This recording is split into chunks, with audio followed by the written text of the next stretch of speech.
What's up everyone, Alex here. Now that I call my Odin 2 feature complete, I thought it'd be a really good opportunity to do a kind of tour of my Odin 2, a what is on my Odin 2. I did one of these for my Retro Pocket 3 Plus and it seemed to go down pretty well, so I figured now that I've had the Odin 2 for a long time and pretty much got everything I would like on it, I'll give you a tour on what mine has, and maybe this will give you guys some ideas. As you can see now, I've got my buttons from SakuraRetroModding. He really was fast to get these done. Actually, when there was a pre-order on his site for these buttons, and I didn't think I'd be getting them for a little while longer, but they're made, they're sent my way. Also, I got these stickers. I got these stickers for my original Odin Pro as I did a PlayStation modification here. Sakura Retro modded buttons, as I said. You can actually see that my Odin Pro has been through some wear and tear. You can see there's like a bit of a crack between these buttons here.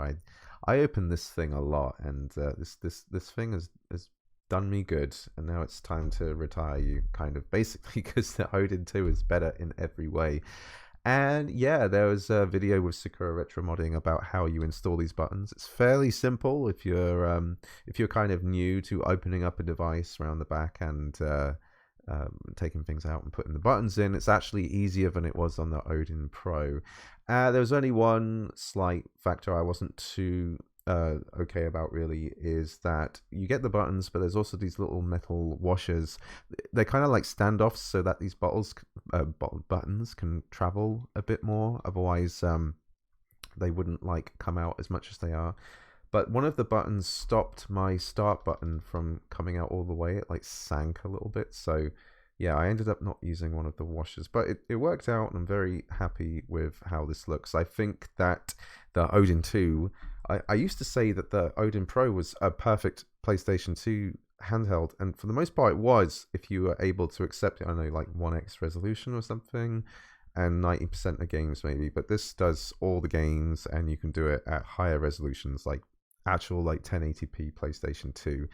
And that is so cool. Another thing I wanted to talk about, actually, is because I've had it a while, obviously my fingers get kind of like oily, and I do get oils on the plastic, and I eventually don't like how that looks. Like my Odin is Odin Pro. I don't know if you can see where I've been pressing with my thumbs into the plastic, and there's like an oily residue left. So I thought maybe I could clean this. And so first off, you can sort of use alcohol wipes. The ones that I usually use for like first aid. If you're very gentle with those, you can just be quite light on them. So they worked a little bit. Another solution is using a baking soda solution, but this one's a little bit more aggressive, and I'd say be very, very careful with this. So it's basically 2 parts baking soda to 1 part water, so it's more like a toothpaste solution. And with, say, like a cotton bud, you just like gently like ease it into places. But obviously it'd be easier if you could take the shell off. The front side is obviously not easy to do that because you have the screen attached and everything. So yeah, I would just say be very careful with that, but it's the kind of solution that can actually rub into the plastic and rub things off. But on the plus side, if you were to have like a slight scratch somewhere, you could like ease that in, and you could sort of smooth out the scratches. And that's what I'm going to tell you about here. And something you absolutely should not do is do not use 100% alcohol to clean your device. And maybe for a lot of people that's like a given, but sometimes I don't think things through, and I'm a little stupid. So I was like using 100% alcohol to kind of like try and rub the oil off, but I eventually got it on my stop button, and it's kind of hard to see without me refocusing, but I got it into the shoulder button here, and it was actually scratching the plastic away. It actually looked worse than that. However, what my savior was the baking soda solution, and by rubbing into that where it actually scratched, it did actually smooth it out. So I kind of saved it, and I don't really think about it now, but at the time it did actually really scare me. So yeah, and also the thumb sticks. So these are Vita thumb caps. Now it's really cool that you can just take these off, because when you take the cap off, it's a lot easier to get this Vita thumb cap on. And these are just like easy to find. Well, I think so. I haven't looked at them for a while. They you basically eBay, Google, Amazon, Vita thumb caps. And there is an old style that's kind of shallow. These ones are a little thicker, a little taller, and you know, I really like the Odin 2 sticks, but these are just perfect. I think they have a nice grip to them, and I've just not wanted to take them off ever since. So I'm a big fan of the grips. So yeah, the outer shell, I'm super happy with where we're at now. And this looks like a legit PlayStation device. I am a big fan of the clear buttons, but they don't make Sakura's not making these. He's doing colored PlayStation buttons, colored Xbox buttons, and holographic Xbox buttons. But I'm actually really happy with these PlayStation buttons. They're really cool. They're a little bit different to the original Odin buttons. They're a little bit more curved, but you know, they basically function exactly the same buttons. So yeah, very happy with that. So let's turn. Well, before we turn this thing on, actually, I should tell you I have an SD card in here. It is a 1 terabyte SD card. I got it on Black Friday sale because it was the best time to do so. I literally have all my games on there now. I used to do some on the internal, some on the SD card. I have them all on my internal on the SD card now, because on my internal, is basically I use all that for apps, textures, cache files, saves, a lot of stuff that generally takes like a lot of space. And this being the base model only has 128 gigabytes of internal storage, and it actually seems like a lot, but when you add all this stuff up, it goes away quite quickly. In fact, if I go to my internal storage, oh, Yuzu has an update. Oh, okay. This is one of the apps I was going to tell people about. So Obtanium. Basically grabs. You can put in a custom like URL, so like Yuzu's GitHub, and it will grab the latest version of the app for you. So I'm actually just going to go check on my computer now. Yuzu GitHub. Android 155 8 hours ago. So it's found this, and it's going to say like, hey, do you want to update this? So what I'm going to do is I'll turn the game down on my camera.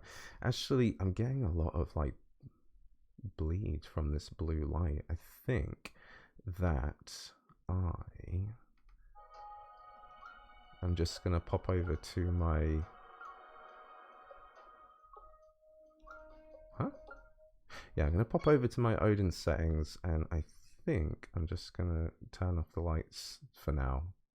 So yeah, you know, it's not a review anymore, it's just a little lookout, but I like the blue lights. I already liked them originally on the original Odin, so blue lights, awesome. Yeah, so there's a new version of Yuzu, so I can actually show that. I can just grab that. The notification's gone. Did I... Go away. Go over to Obtanium, press Yuzu. There's an update button. You can see there's a loading bar down there. I've not actually done this before. So this is an easier way of saying going on your computer, go to GitHub, get the latest APK, or even doing it on your browser inside of the Odin 2. So it wants to install an app from this source. Never done this before. That is fine. I'm going to back out. Do you want to update this app? Yes, I do. And it is now updated it to Android 1555. Awesome. I don't even have to open up my computer or plug in a USB cable. That's really cool. So I basically only got it to do that with Yuzu. And one of the reasons I found about this app is because there is AYN's Discord. There are some Odin 2 channels. And in Odin 2 emulation, if you look at the pinned comments, you can see some rather helpful tips. And one of them was that someone had decided to use this app to update Yuzu with GitHub. So you get the latest version of Yuzu that is like kind of experimental, but might actually be better than the Play Store version. And you just get the newest version of that every time you're just booting in. So yeah, cool app. I kind of like that actually. So yeah, and another way of finding out useful information is to go to the Odin handheld on Reddit. You'll find that some people will be talking about the Odin there, any problems they have or any tips they might have, you don't know. So yeah, it's worth checking out. It's one of the reasons I like doing videos like this, is because somebody who has an Odin might just come across this video and go, oh, that's really cool actually. I think I might do the same thing. So yeah, got a 1 terabyte SD card in there. I'll actually show you you know, I prefer to use the buttons, but see, it doesn't like catch up, which is annoying. So I'm going to use ZArchiver. ZArchiver is just like the file manager I really like using. You know, the Android file manager is fine, but ZArchiver, I just like the way it looks. I find it very easy to navigate. So here's my SD card. You have your usual blah blah Android folders. I have one I just made called Games. Inside here are all my folders for games: 3DS, Dreamcast, Game Boy, Gamecube, GBA, MAME, N64, Nintendo DS, NES, PS1, PS2, PSP, Sega CD. I should get some more games for that actually. Sega Genesis, Sega Saturn, SNES, Switch, and Wii. Those are all the consoles I have. So if I look in, say, the PS2 folder, these are all my ROMs. And you can see they are CHD files. Now, to get the maximum efficiency out of my SD card, I've basically compressed every game I can as much as possible and as efficient as I hopefully can. So CHD is a file type where you can actually compress .q files, GDI files, and ISO files to CHD, and you will save definitely a third of the space. Let's say you have 100 gigabytes of games and you can compress them all to CHD files. You will probably compress them down to 70 gigabytes. That's a huge save. So very well worth the investment. You can do this on PC. I'm not sure if you can do this on your device. Definitely can do it on PC though. Basically, you add this file to well, basically your whole folder of games, and you activate it, and it's like a CMD thing. So it can take quite a while, depending on how many games there are. You will be compressing. I would say SD card management for maximum efficiency could take well over a day to compress things properly. Not well over a day, it depends, but you know, so compressing a large PS2 game takes a while. So all of my PS2 games are definitely compressed. 3DS, can't really do that with 3DS. Dreamcast, so all these GDI files got converted to CHD, saved a ton of space. Game Boy, GameCube is different. nkit.rvz is a really good way to compress. There's RVZ as well. I think there's a couple more when it comes to GameCube, like I think there's GCZ as well. I don't know too much about that. And what else have we got? And 64. All my PS1 games are CHDs. PSP is different. It's something called CSO. Now, there's a different kind of compression tool you can use to compress the ISO down to the CSO, and that saves a fair bit of space as well. Just having a quick look through here. Sega Saturn also down to CHD, saves a bunch of space. Now, Switch is pretty important as well. It's not so much compressing the games, it is that sometimes you find like an update file for the game. So, you know, here's the game and here's update 1.0.2, and let's say it's a gigabyte of storage. Now, when you go over to Yuzu, which I think I'll do right now, you know, I might as well do it here since I'm here.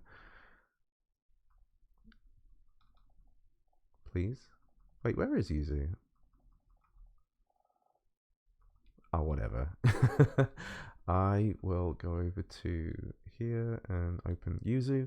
So when you want to update a game on Yuzu, you would go to manage Yuzu data and install game content, and you can install, you know, updates for games or DLC. And if you do it this way, then they'll install onto your internal storage, and that can easily rack up a ton of space. However, if you use something called SAK, Switch Army Knife, you can use that app on your computer to merge an NSP file, so your game file, even if it's XCI, whatever the other one was, and you can merge the update file into that, and then you can chuck those on your storage. So it doesn't always work, and I'm not exactly sure why. I would show you on here if I had the app on here, but I don't. But that can save, well, not save, I mean, it adds the update file to the game, but at least then you can put it on your SD card rather than on your internal storage. So I ended up saving up to about 10 gigabytes by merging some of these files together, which is super awesome. So yeah, that's everything on my SD card. And you might have seen these media folders. So I use a front end called Pegasus, and with Pegasus, it also needs scraped art data in order to show like the art for each games. So let's say 18 wheeler, we've got the game, and in this media folder, I've chosen to have these different categories and the art that I've scraped with the program I used. So let's say box 2D front, and there's an image of 18 wheeler, and that'll be my box. We also have screen marquee if you want to use a different type of way of choosing your games on the front end. Screenshots of the games. We have screenshot title. Support, which is just like the disc or game cartridge, which I've not really seen much, but I have them. And then wheel, which is the logo. So that logo will appear on top of screenshots and things and make it look pretty cool. The last one, this is Mark here, it won't go away. The last one, excuse me, is video. And video is the little videos I've made where, I'll show you, is when I go to my categories and you see that it's animated a little bit. So when I have Pegasus and I'm installing like the theme, so this is the Shin Retro theme, there is like an art category. So it will say, it'll have the different consoles, Game Boy Advance, MAME, Wii, and I can also, and they would have images in there like a PNG file, and I would just chuck. So the first thing you see is the image file, and then the video activates. So I take the first frame of the video I made and made that the art collection image, and that way it makes all of these collections look like they just come to life with the animation. So boom, and then the video starts playing. So yeah, that's the video files on in each folder I have in there. Another thing you have in these folders, if you are using Pegasus, so yeah, anybody who's using Pegasus, this is just some information for you. In what is mappings, by the way? Oh, I think that might have something to do with my new Flycast app, because I've needed that for Pegasus. Anyway, so going through my games here, we have, first of all, metadata. Now, I'll open this up actually. So, yeah, I'll open it with Chrome. No, thank you. So this is my metadata for the Dreamcast, and this is basically when you open up Pegasus and use a theme, it wants to add collections to it. So what is your Dreamcast collection? What is your Nintendo DS collection? And using the metadata, you can direct it to the folder it's in, and then it will have some commands. So it knows it's a Sega Dreamcast collection. It knows to look for these file types for the games. And there it says it knows the command line for my video, which is media, video, video. And then it knows how to launch each of those games. Every time I select a game, it knows to basically do these launch commands. So it is finding the app and the way it launches on Android, and it wants to view it, and then the file directory or whatever. I'm not going to like properly explain it. And then below here, I can add additional metadata. So if the game wasn't found in the scraped collection, for example, I can say, first of all, like, here's the game, here's an additional description, and I can also tell it what files are here. So in this case, the game D2, it's a 4-disc game. So we have 1, 2, 3, 4, and by doing this in the metadata, hang on, I'll show you. I should just press the home button. By going to my Dreamcast collection, I can go down. Oh, what's happened here? Oh, okay. So my Flycast emulator is adding additional files into the directory, and for some reason, Pegasus is picking them up, and I don't need it to, so I'll fix that. You can see I've played a couple of games here, basically. And here's D2. It's just one image, and now it allows me to select disc 1, 2, 3, or 4 in this, which is pretty cool. So yeah, big fan of Pegasus, but I'm going to have to find out why Flycast adds these files into the main directory like this, and why Pegasus thinks it's something to look out for, because so this is a VMU save. So these are VMU saves for each game. I didn't have to do this. I could turn that off if I like. But what that means is if I open up the metadata, just like I did before, I just do just once just in case. So whatever that VMU file is actually one of these file types.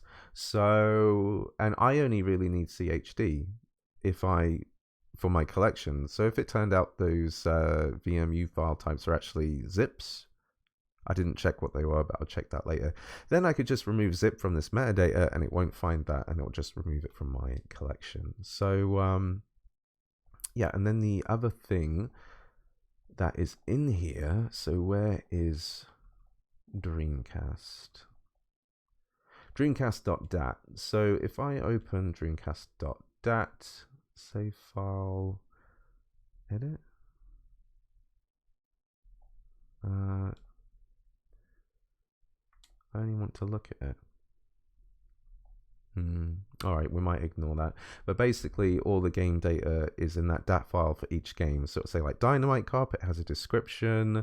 It says what year it's made, what company it's by, and stuff like that. So now if I was to go over to Dynamite Cop, yeah, you can see it's Dynamite Cop, made by Sega. It says 1999 in the background here and the description here. So yeah, so basically I've talked a whole lot about what is on my SD card, and then I ended up talking about Pegasus as well. So I mean, I'm going to add categories to this video so you can skip whatever you need to, but I basically got on a tangent there. So yeah, I need to fix my Dreamcast collection, but it's very cool now that I can play Dreamcast on here, because Redream was not working with Pegasus, which was a real pain in the ass.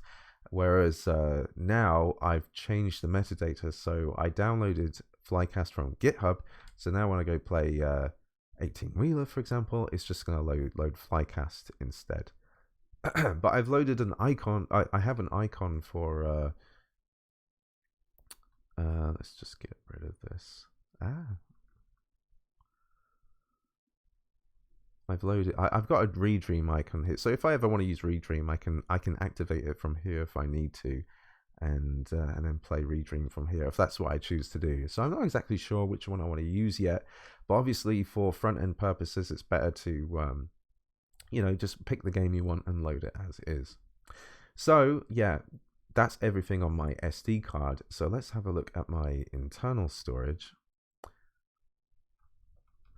And I might as well go to apps, and we'll look at all apps. So in here will basically be like Android apps, games, emulators, things like that. So I have AM2R, which is Android, another Metroid 2 remake, which is a pretty damn good version of Metroid 2. Apps packages is pretty neat if you are using something like Pegasus, because you can, for example, oh wow, that swiped all the way down. You can, for example, click on AM2R, and you can see that this is basically the first line of code you would need to help with the launcher. So when I looked at that metadata and looked at the launch data, the launch command line started off with, say, comlogical.am2r. If I go over to activities, on the right here, it handily tells you which one of these actually launches. So this is the one that's, see, this is grayed out and this isn't. So my command line for the launcher would be com.logical.am2r, and then dot runner activity. And that's how we would like launch that from our front end. So we have Google Chrome. This is Citra. I think I'm using the nightly version. I haven't looked at Citra for a long time, so I probably should update that app soon. Dolphin Emulator, I think that's the one from the Play Store. The reason that's quite big is because there's loads of texture files in there, and I'll talk a little bit about that later. Drastic for Nintendo DS, DuckStation. F-Droid is a way for me to download apps like apps packages info, which is really handy. We have Flycast now, so that's my alternative Dreamcast emulator. Game Pass, so I haven't even used Game Pass on here, but if I ever did, I know it would work fantastically. So this is a great streaming device. We have M64 Plus FZ Pro, really good version of the N64 emulator. MAME for Droid, which is for arcades.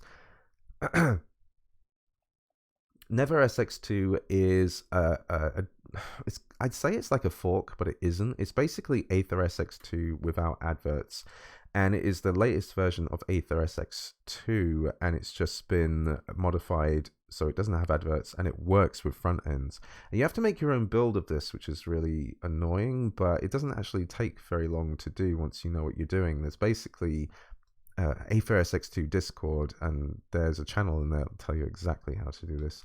We looked at Obtanium when I started the video, so that was a way for me to grab the newest version of Yuzu from the GitHub without me having to go back and forth all the time.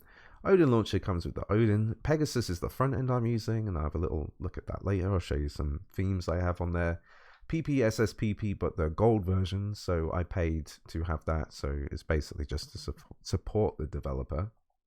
PS Play is a way for me to stream the PlayStation 5 to my Odin, which I haven't actually done yet, but again, this is a great streaming device. RAR is a way for me to unzip RARs or .zips or whatever, or zip them up as well. It's just handy to have on here. Redream is my main Dreamcast emulator, but doesn't work with the front end for some reason. RetroArch Plus. I've been talking for a while. I should drink some water. RetroArch Plus is basically all my retro consoles, you know, NES, SNES, GBA, all that stuff. Scum is actually an emulator that lets you play like old DOS games. So imagine like Monkey Island, Day of the Tentacle, Indiana Jones, but I haven't thought about those in a long time, and I probably won't use it. Skyline is the old, it's weird to say old now, the old Nintendo Switch emulator for Android, which got discontinued, but there is now a new, basically, if Skyline died, something resurrected from it, and there's a new Nintendo Switch emulator coming that isn't Yuzu, and I will be looking at when it arrives, and I'll check it out on this device, of course. But Skyline might be useful for some games, so it's still useful to have. You might as well download it and put it on your device, because it might be that one game doesn't work in Yuzu for some reason, but in Skyline, maybe they figured out that it did. I actually remember, as an example, that Live Alive, or Live Alive, whatever you want to call it, actually booted further on the Odin Pro than it does on Yuzu on the Odin 2, which has actually really surprised me. Stardew Valley, don't need to talk about that. Termux is basically your sort of CMD for Android, so you can execute commands on there. This is actually that's actually the program I use to help build a version of Never SX2. Have Vita 3K, Vita emulation, which I'm not actually that excited about. There's a few games on there I definitely want it for, but there isn't actually a lot on the Vita library that I particularly care about playing. So if you're wondering why I haven't done a Vita video on the Odin 2, that's why. I just don't have much interest in it.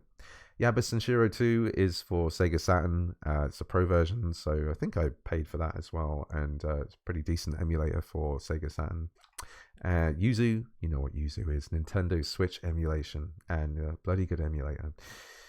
And 7.44 gigabytes because it has DLCs and updated installed onto my internal storage. So I didn't actually update all of my games with the updates. I actually ended up installing some of them to my internal storage anyway. And then we have ZArchiver, which is the cool little file explorer I've been using to show some things and how I've been moving data to my Gamecube, my Dolphin and PS2 emulation folders within Android data, which I was accidentally meant to do this, Android data in here. So just to show you an example, if I wanted to put something in one of those emulator folders and get it working correctly, so let's say I go to my downloads and let's say, for example, I wanted to move this cheat file for some reason or another. I would hold this and copy, cut, doesn't matter, depends what you want to do. I would back out and then I would go to Android data, scroll all the way down to A4SX2 files, and it was a cheat file, so I might as well go over to cheats, and in here I would paste, there'll be an icon here to let you know that you're ready to paste whatever it is. I press that and boom, it's loaded in there, and then it's properly in the location I put it, and the emulator will recognize it. So those are the apps I have on my device. There are other things I would like on here, but I actually want the Odin 2 to be like a dedicated emulation machine. So I don't want too much personal information on there because I see it as a gaming only device, and in the horrible circumstance that I ended up losing it, I don't want someone turning it on and going, oh, this guy's got information on here, let's steal his information, you know. So I could, for example, have my Google account already logged into there, and then that's not good, is it? So just drinking a bit of water there. I actually wanted to do this in one take like I used to, because I feel it's a different type of video compared to me doing a like a edited video and then I talk over it, because that way I compile my thoughts on the device differently, and here it's more like a stream, like you're watching me stream, and I can just talk and just spit out information as I'm thinking about it. I do have a little notepad file here of things I wanted to talk about. So let's go over now to Odin's settings. I want to show you two ways I do to get into this. One is that I've made an icon in Pegasus to get to my Odin settings, because the Odin settings is basically its own little app. There is a command line there for me to execute and boom, go over to it.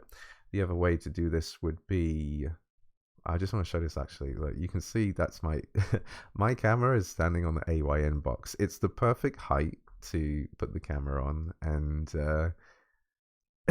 it's so stupid. I used to use my camera on a whiskey bottle box and stuff like that. If this channel ever gets a lot bigger, I promise I'll invest in proper equipment. Anyway, so if I was to scroll down and go to all the way down, Odin settings, and that's another way I would get here. So I did a video on the latest update on here. These are the settings. 4 GB swap is activated. Now, the one thing I wanted to talk about first of all is controller style. I have set to Xbox because Odin is like Nintendo Switch, but Xbox, if I was to use Game Pass, then it would work as it's intended to. The buttons would be in the correct place. If you use Odin, they are not. And it's exactly the same with the Nintendo Switch emulator. But for Nintendo Switch, I'd have to use Odin on the Yuzu emulator. I hope one day they let you map your own buttons. It's very annoying that you can't. It's kind of like a weird feature that seems like it'd take them like less than a day to sort out, but they just won't do it. So I don't really understand why. But yeah, that's my button layout. And one of the reasons with Xbox as well is that I believe RetroArch actually works better with the Xbox layout, unless you go into the settings and change all the inputs based on having it Odin controller style. So just wanted to mention that.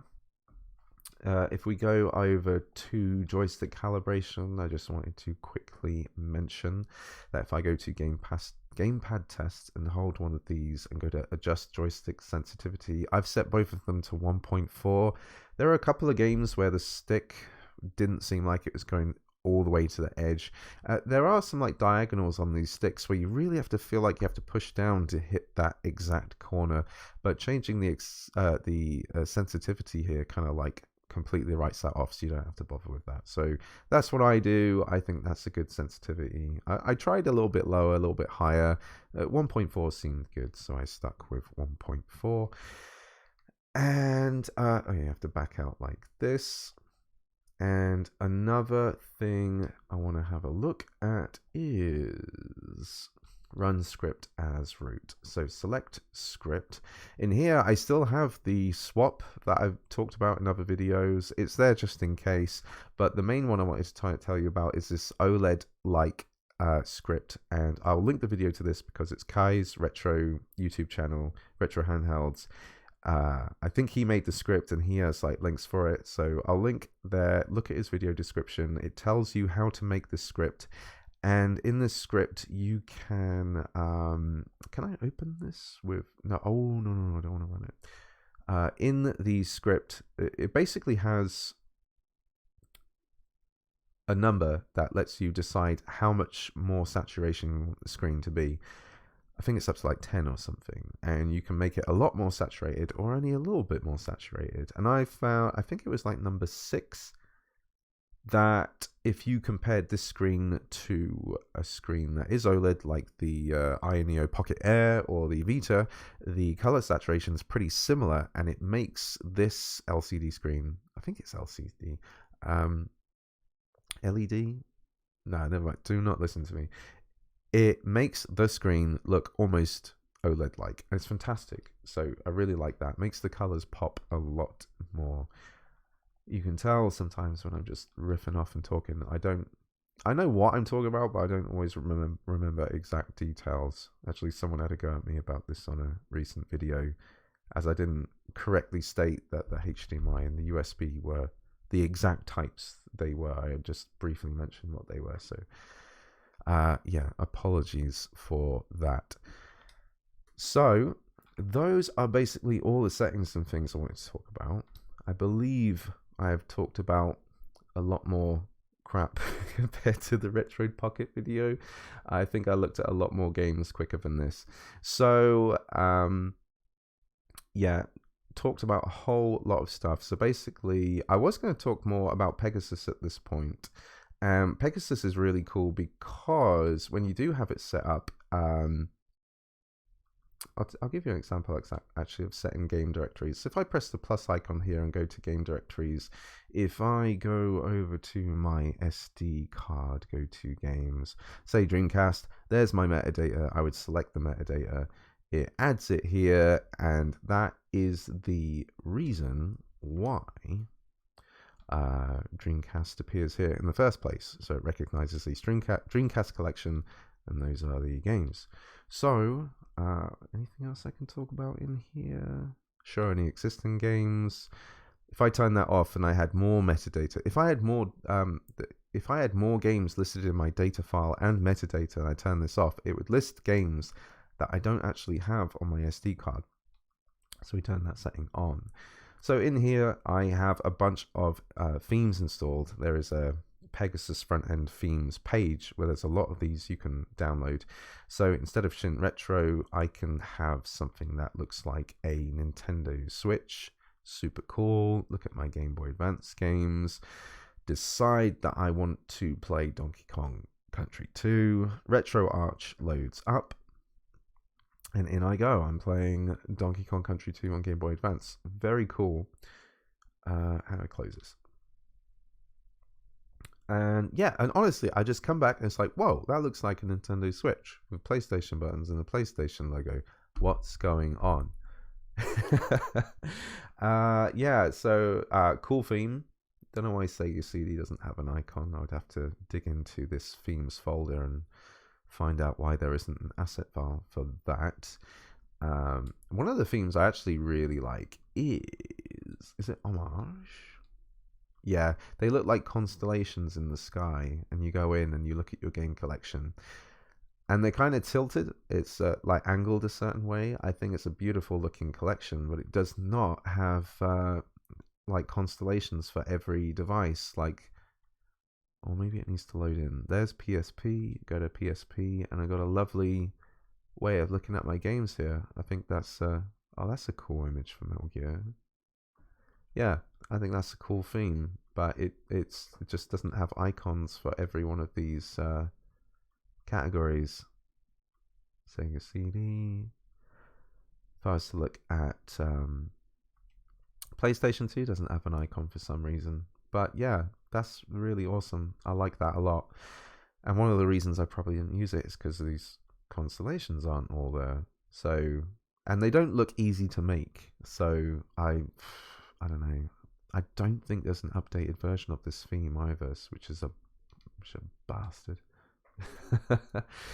Yeah, so another example, make it look like an Xbox style. There is actually sound on this one. Turn it up. Sounds a lot like an Xbox. And And then another one which is pretty cool is Prospero OS, and that makes it look like a PlayStation 5.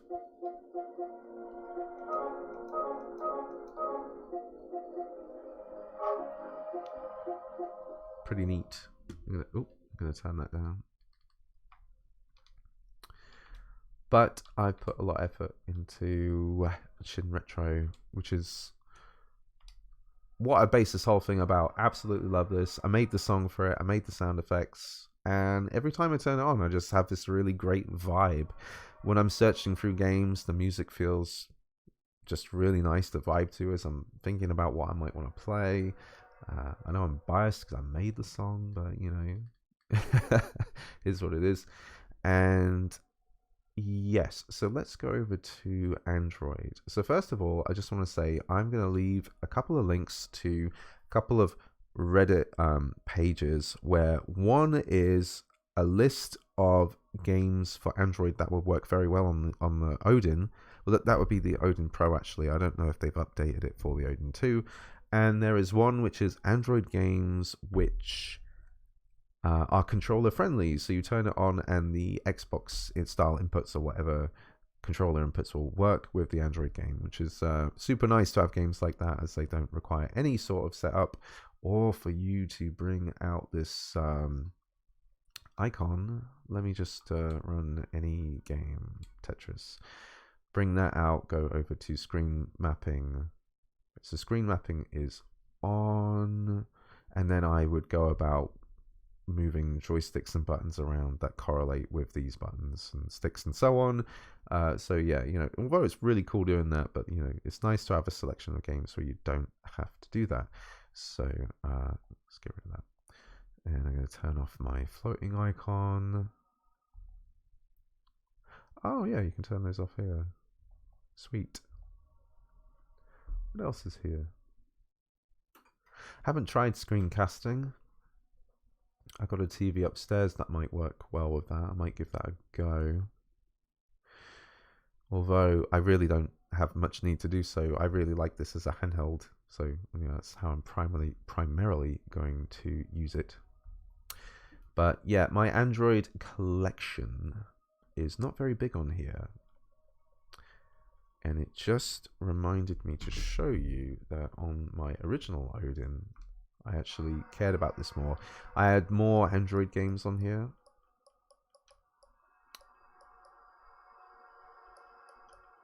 Played a bunch of Vampire... Actually, Vampire Survivors I played on my Retro Pocket 3. I just had more apps on here. Wow, that D-pad feels different. Feels like it's sunk in more.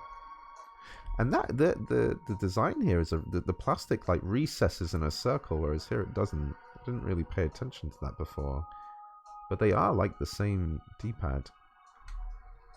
Anyway, so Android collection. I can't believe I'm nearly 45 minutes into this video and I haven't played one game yet. So I haven't got much on here. You know, if I want to razz on another Metroid 2 remake one day, it's super great that we have the option to do this on Android. I can't remember how many times I've said this in a video, but yeah.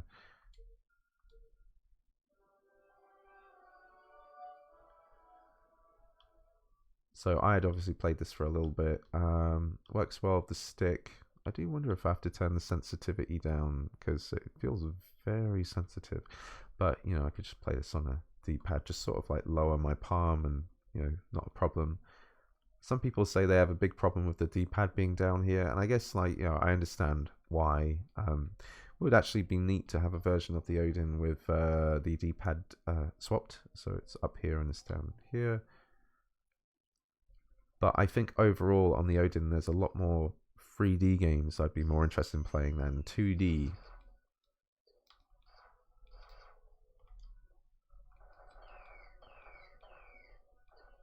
Yeah, cool stuff. How do I exit this game? I think I'll just do it the classic way. Just get rid of all those. By the way, if you have that line down there and it doesn't go away, you do need to swipe up and just get rid of all your apps, because I think that's just a notification to say, hey, you've got apps open. here's a reminder. And it's like, fuck off. I don't want those apps. But what I do have in my Android folder is PlayStation Vita. I don't have a category for this because I'm not really sure how I do it, but I don't have much Vita on here. So on here I just have a bunch of games where I thought actually I might play those someday. Secret of Mana, Dragon's Crown runs beautifully on here. It looks gorgeous. I'm hoping that there are no problems because I recently installed the Android 9 version of Vita 3K. I haven't really tested it out much, but apparently it helps improve the double buffer and some other things. So I think it also takes away the burden on the GPU. I haven't actually played much Dragon's Crown on here. I was just testing it. But with the script that makes the screen more OLED-like, this is a gorgeous looking game on here. And I didn't have any graphical errors or performance problems with this game testing it out. Obviously, I've not gone too far into it, so I can't say for the entire game, but I'd be really surprised if it couldn't play. But yeah, just like one day I might crack this open and go, hell yeah, let's play Dragon's Crown. So, you know, it's nice to have the option. I think with Vita I need to back out like this. Yes. Another thing I'm always super psyched about it is the the Vita port of Zelda 3. That's what I was trying to say. And the port is a full widescreen version with some other quality of life improvements. So I think there's a button that lets me swap between my sub items, which is cool. Oh, it's weird playing this with the PlayStation buttons now. Like I said, they got a bit more of a curve to them.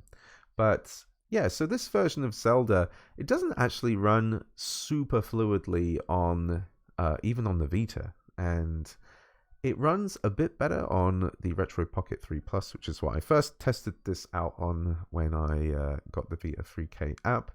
And yeah, it seems to be running great on here.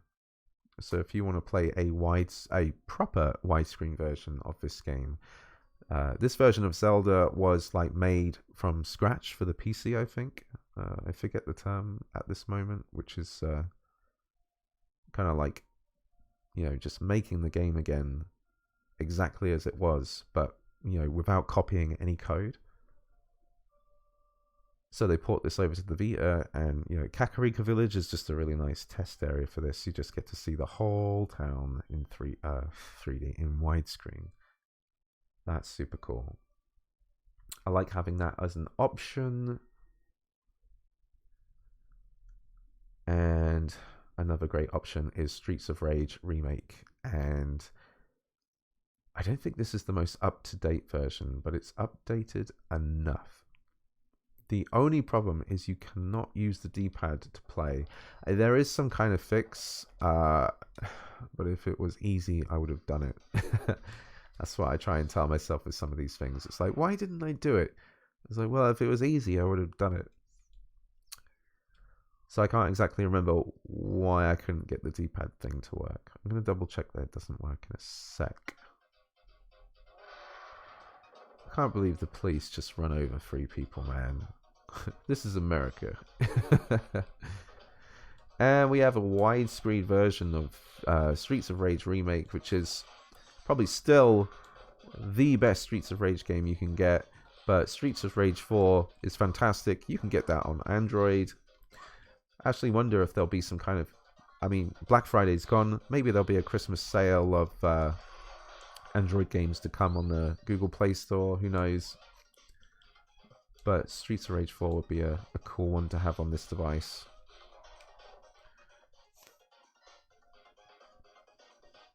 But yeah, that's Streets of Rage Remake. I forgot for a sec that I was in Vita 3K. And the other game I have is Secret of Mana. It looks and plays fine. I'm not going to look into that. But yeah, just wanted to briefly show that I've just stuck my PlayStation Vita emulator in this category. And you know, I can play that whenever I want. So, give me a second here before we look at more games. Sometimes I can't believe how I used to do all these one takes without drinking or feeling like crap afterwards. I have this bottle, it makes too much noise. Sorry about those noises. So, this is Pegasus. I did want to briefly mention that if you're looking into having a front end, Pegasus is not an easy one to do. I know it looks cool, and I did the exact same thing. I went, Pegasus looks cool, I want to use this. And that was a rabbit hole of figuring out how to get Pegasus to run and learning so much about it that was it last summer 2022, I made it like a little mini project to do these changes to this theme and stuff and make my Odin Pro just feel like a little beast of a handheld. This poor thing. I love this so much, but in comparison to the Odin 2, the Odin 2 just kills it. It really does. Not just in software, but in the build, dude. So I had to open this up to put these buttons in. They have built this thing so much better than that one. It is way better built, better shoulder buttons, better triggers. The way you access the board and things, the control sticks, they're entirely different to the first Odin. With that in mind, thinking about how they engineered this whole thing, it's not just a quick fix thing. It's not when, they didn't just go better hardware, let's make an Odin 2. They really thought about this thing. It's really awesome. The insides are great. So, yeah, went on a tangent again. So, Pegasus, not easy to learn, but when you get it all right, and not even I have it all right, there's weird things about the Odin 2. So the only collection I have that doesn't work is 3DS, and there was always problems with 3DS. Maybe there is a version of Citra that no, I didn't mean to do that. Maybe there's a version of Citra that will work with this. I believe I have either Citra Nightly or Citra Canary. I can't remember which. Maybe the mainline Citra will work. This is how finicky it gets.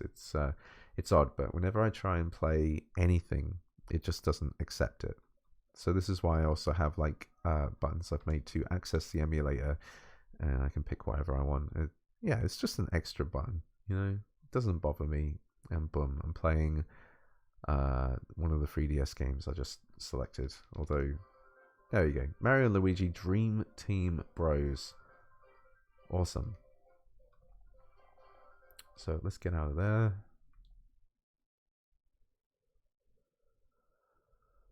Let's have a look at, well, the next collection is MAME. I have tons of MAME games in here. I think there's like 100 of them. All sorts I can play. They all have art and stuff. So this is a really nice collection to mull through. I haven't actually thought about MAME games in a really long time. So I did a video where I used Michael Jackson's Moonwalker. I think that was the Air Pocket. That was funny. That is a funny game, and it plays pretty cool. Let's have a look at Rainbow Islands. I'll turn the audio up a bit. And yeah, lots of arcade games I could just jump into if I wanted to play. Oh shit, I always forget. Okay, so it's... Wait, if I press them together... Oh...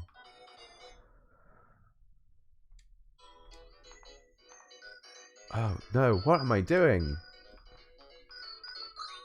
Okay, that was weird. I don't know what I was doing there. Wait, so does that add more? What am I doing? I don't know. Okay, I'm freaking out. What am I doing? Okay, let's start that game again. I was like mashing these two buttons, so I thought, wait, is that how I add coins?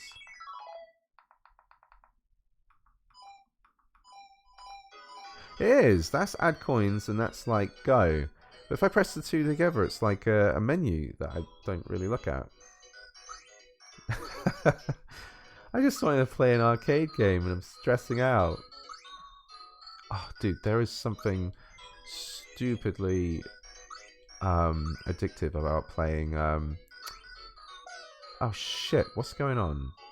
There's something stupidly addictive about playing old MAME games. It's like the music's so fun and cute. It's like walking into a casino and you're like, what the hell is this game? I want to play it so much. Oh, I didn't realize he was an enemy.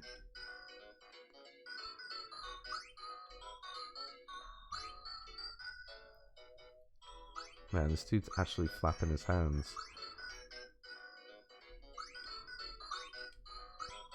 I'll tell you what's nice about me doing videos differently now, where I just like basically record B-roll, edit it, and then do voiceover afterwards. Is that I can just sit there and play the game without thinking about stuff like that. Anyway, you don't want to watch me playing MAME games. I was just, this is an example. Loads of little MAME games here. Next collection, Game Boy Advance. This one will be a bit more interesting because I don't know. Let's pick something I don't usually play. There are games I definitely want to. I mean, okay, Pokemon is the fantastic example of how I've set my hotkeys. So on the back here, you have two buttons on the Odin, and what I've done is this is the hotkey, and then I hold that and press other stuff to do things. So if I hold this and press this, I open up my RetroArch menu.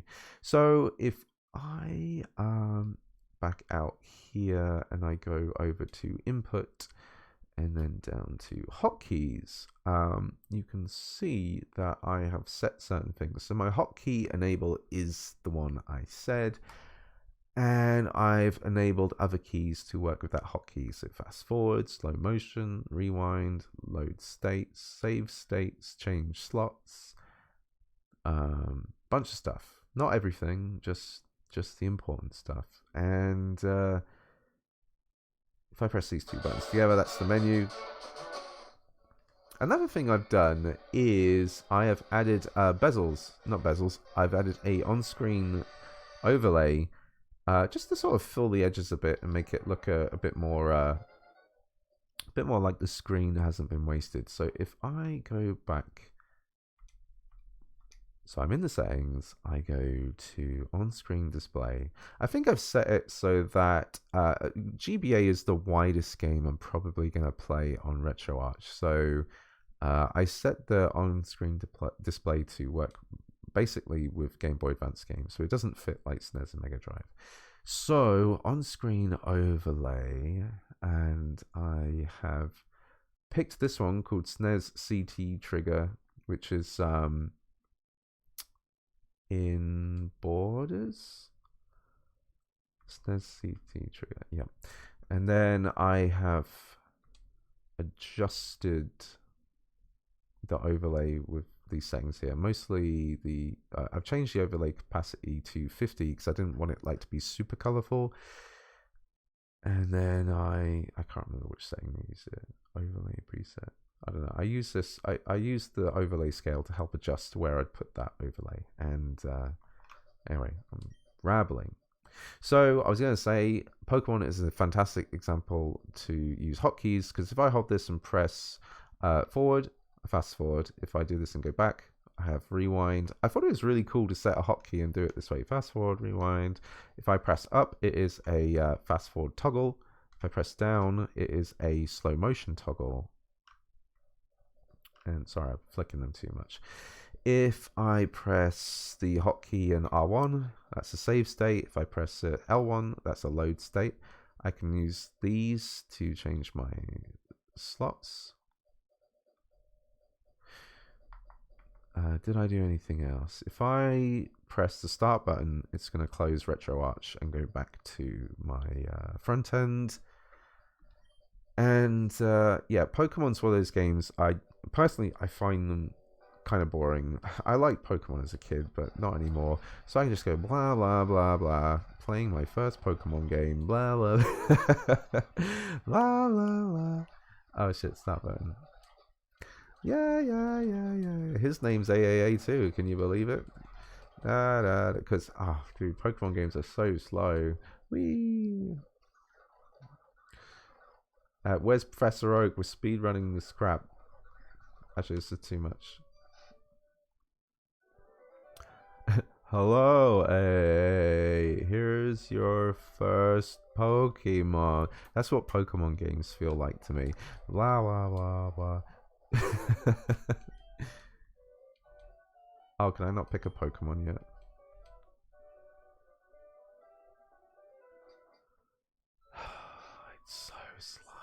I do get a little agitated playing Pokemon. It's too slow for me. Hey, you can't go out there. You need a Pokemon. Come on, pick your Pokemon. Do it as fast as you can. Oh, sorry. Yeah. This is so stupid. Yeah, what's his name? Is A too. I named him after me. Oops. Can I go now? Can I? No, wait, you didn't test out your Pokemon. Ah. Anyway. Yeah, that's Pokemon. Sorry for anybody who really loves Pokemon. And yeah, and I have a lot of GBA games. The GBA actually has a fantastic collection of games. And RetroArch just runs really nicely on here. I like all the hotkeys I have set up. If I was to ever just play a lot of retro games on here, this device would feel amazing to do so. Game Boy Color. I don't have many Game Boy Color games on here, just like ones I remember liking as a kid. There's actually a bunch more I could probably have on here. I did want to mention that if I was to play a game like Metal Gear Solid, and let's just burn through this quickly. When you start it up, this screen looks very pink. I'm pretty sure I've talked about this before. If I were to go to the options, and I believe color correction is already ticked on. If you turn it off, then what am I doing? That used to be my old hotkey.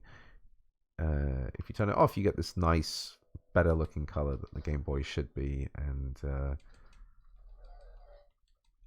God, thank forward for fast forward keys.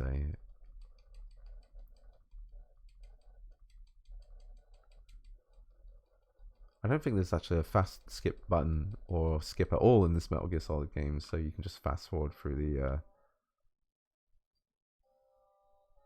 dialogue. Dude, I remember getting this game when I was a kid. I can't remember if I got it with like maybe some newspaper round money or something. I was such a big fan of Metal Gear Solid. I couldn't wait to get this game, and the fact that there was going to be a Game Boy Color game, I couldn't wait. Handhelds are weird, dude. It's like, dude, I can't wait to play this game on my handheld. It's like, oh, where are you taking it? It's like, I'm not taking it out, dude. I'm laying in bed. I have no intention of playing this on the go.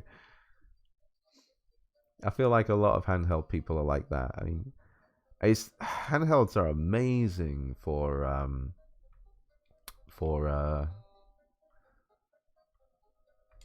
you know, commuting or just general travel and things. Oh, bang, bang, bang. But I'm pretty sure a lot of people have. I saw an image recently of a guy who got some kind of like grip system for his Steam Deck, so he can lay in bed and it holds not in bed, on his sofa, and the Steam Deck is just being held above his head with this grip as he uses an Xbox controller. It's like, why aren't you playing this on a TV? I swear to God, the stuff a handheld makes people do, it makes you all crazy. It makes me crazy too. It makes most of y'all crazy. The stuff you'll do with your handhelds is insane. Especially those people who like go, oh dude, my Odin is like 1 Celsius hotter than it should be. I'm going to cut a hole in it and stick a fan on the back. You know? Yeah, it's crazy. Gamecube. I can't wait to play more Gamecube games on here. I have done a video on how you will put high definition textures on here, and in my video, this is kind of correction actually, I wanted to talk about this. I showed some footage of Rogue Leader running very well. Yeah, let's nip this in the bud right now, because I tried to play more of Rogue Leader and I got to Hoth. I start playing Hoth and I think, this can't run bad. There's literally nothing here. How can this game run bad? And it did. Hoth ran. I couldn't really get it to play properly. I wasn't going to spend ages trying to find the perfect underclock setting to get the game running. So, yeah, basically just going to say I don't think Rogue Leader is playable on the Odin 2. It's just a shame, but it's just the state of the game and the emulator as it is. It's just so demanding. And, I mean, the Odin 2 is a powerhouse of hardware. Snapdragon Gen 2. It's absolutely ridiculous to think there is a GameCube game that wouldn't run well on this, but that's just, you know, with emulation, you got to bite the bullet somewhere. You can't get everything perfect. I mean, it will run on PC, probably on a really good setup. Anyway, I start flying, and you can see the frame rate is just dipping down hard. And yeah, it just didn't make playing this level enjoyable at all. So yeah, played a little bit further, realized Rogue Leader does not run as well as I thought. Bummer, man. So I actually removed the HD textures I had for this game. I was like, well, that's just wasted data. Might as well get rid of them. So, running like ass. Big bummer. But honestly, I can't wait to play when I get more time. Maybe over Christmas, Metroid Prime 2. I want to play that in HD because I have HD textures. I've been really wanting to play Paper Mario The Thousand Year Door. It's just something I put off for a long time. And then Nintendo announced that they're going to release like a brand new remake of the game for the Switch. So I was like, oh, well, I might as well wait, you know? Exact same thing happened with Super Mario RPG. And I still haven't played the, what you call it, remake or a remaster? You know, yeah, I still haven't played it much. But I love the fact that I could boot up F-Zero. I keep thinking I should test the game right now that I've not shown. Do I have memory card data for The Simpsons Hit and Run? Oh, this is interesting. I remember this on the Odin Pro. Look, you see that FPS dipping up and down? I remember there was a similar problem where for some reason just booting up the game, it's really slow here. But when you get into game, it's fine. And I think you have to change it to OpenGL and then switch it back and then make a save state. I don't know. This is annoying. God, of all the games I could have chosen to test right now, might as well test the theory. Can I do it in here right now? Can't change it there. Have to exit the game. But this device would probably run this game well in OpenGL.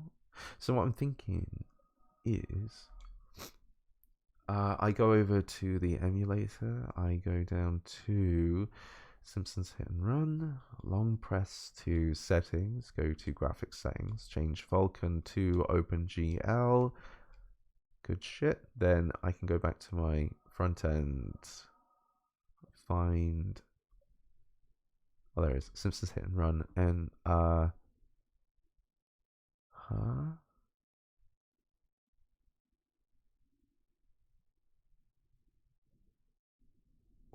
thought for a moment it was going to work. It wasn't OpenGL? I gotta remember this. Obviously not for this video. I'm not going to waste more time. The alternative is I'll just get the PlayStation 2 version instead, because it will run fantastically on there. And, well, that sucks. I guess for my sake, I'll just turn this back to Vulkan and figure out why that wasn't running. There's definitely a setting I know that makes that work. I just can't remember it right now. Do I have data for Wind Waker? I haven't looked at Wind Waker on this yet. I must have.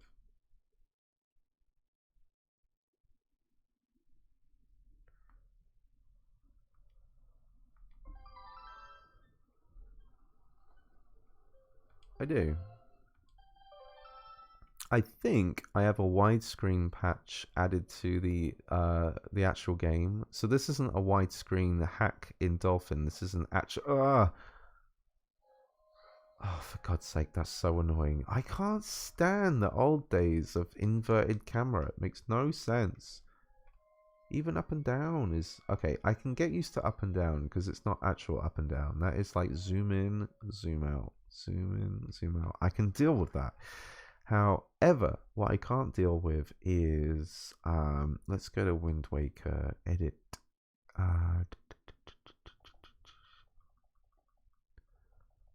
It is edit game settings. Gamecube input. Let's change the input to C-swap LNR. This is a profile I've made. And now when I boot up the game, it will boot up my C-swap LNR. God, I love the travel of these sticks. It's so much better than the original Odin. These are so small. They're so small. And I just want to briefly mention, actually, because Ioneo is making another Android handheld with a Snapdragon Gen 2. It looks like a really cool phone. It looks like a really cool phone. If you look at those joysticks, they look small. They look very small. I don't know how I feel about that, because I think the Pocket Air sticks are crazy small. Shit, I fell off. So now my left and right works the way I think it should. You can actually... Oh, that is sensitive. That is really sensitive. I might... There isn't a setting for that in here, is there? Like, these old games do not have settings. Oh, there is an options. Let's have a look at that. No sensitivity option. So if I was really thinking about playing Wind Waker, I would have to go to those gamepad settings and take the sensitivity down to like 1.0 or something. It's pretty sensitive. What I was going to say is that you can get HD textures for Wind Waker, and they're like textures you would expect from the Wii U version, just like a HD version.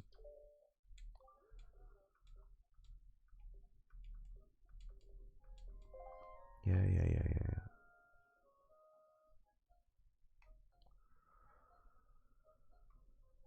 Man, when you sit down and play a game like this, you're like, damn, we live in such a good era of playing video games. We really do. The amount of content out there is wild. It's like all this old content, like everything I could want on this device, all in one SD card, all the way up to PlayStation 2 and then Switch. It's mad. It's very mad. On top of that, you got things like Game Pass. You got other kinds of launches. You got the wealth of like indie games and other games. Like, I swear to God, like it seems like 100 games come out a month. It's so much content. We are living in the era of content. We don't know what to bloody do with all our content.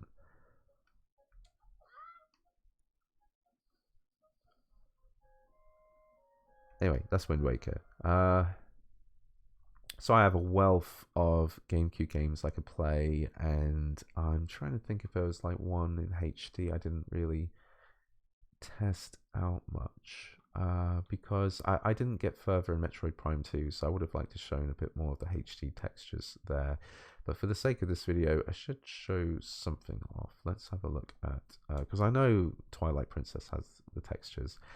If you look at my video on HD textures, it tells you how you will put those textures into the folder in Dolphin for these games to load the textures, and I think it's absolutely worth it. I think if you get an Odin 2 and you're like, damn, I want to play Twilight Princess, not in 4K, it doesn't have a 1080p logo, I have 1080p textures. You're like, damn, I want to play that in 1080p with really nice textures. It adds to the experience 100%. So here you can see that like these walls just have like a lot nicer textures than they used to, and unfortunately I can't switch between them like I can on Aether SX2. When I toggle on the software renderer, I can show very quickly what the old textures look like. But if you have any sort of memory of Zelda on the Gamecube, you would know that those rocks would not look like that. Very cool. And I played about a good half of this game before, for some reason, I dropped it. So I might actually continue playing this on the Odin 2, because it looks gorgeous. And I do have a bit of a Zelda vibe, actually, because, you know, I'll be honest, man, I'm not super into Tears of the Kingdom. Love Breath of the Wild. Didn't really like Tears of the Kingdom. And I would super be down for an older Zelda, actually. I would, yeah. Oh, come on, opponent. Stop being a dick. So, Nice high definition Zelda there. Loads of GameCube games. Let's have a look at the next collection. We're going to have a look at Nintendo 3DS. So like I said before, I can't get these icons to work. Speaking of Zelda and speaking of high definition textures, I have high definition textures on Majora's Mask here on the 3DS. I think I showed this off in my review video of the Odin 2. But just like I said before, if you are considering playing Majora's Mask, you can play this up to, let's have a look here at what my settings are, because I'm pretty sure in graphics I've set this to, wait, where's internal resolution? There it is. 5x. 5x is pretty massive. And it's not just HD textures. I think there's some like restoration thing I've added to this. Oh, for God's sake, Nintendo. Nintendo. I hate getting used to the fact that this might be the accept button. And then you play a Nintendo game and you start getting used to that being the accept button. And the Japanese are like, we don't care. And for the PlayStation in Japan, this is the accept button. And so this is Majora's Mask with HD textures. And God, I tested this a bunch in my videos. I did a video recently on Citra for the Retro Pocket 3 Plus, and there was so much slowdown trying to cache like areas of this game. Even though I fully believe the Retro Pocket 3 Plus can play Majora's Mask 3DS decently. I mean, it could do with more juice, but the caching is such a big problem. Whereas in this, I don't think I've done this on the Odin 2 yet, and like I hit this guy, very minimal problems.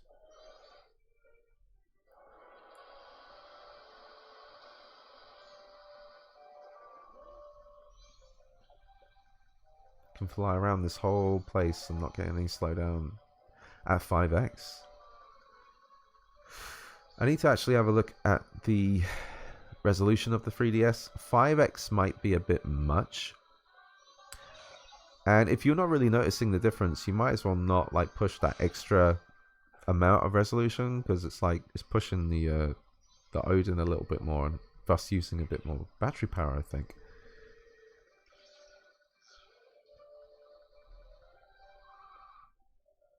Damn, I need to play this at some point.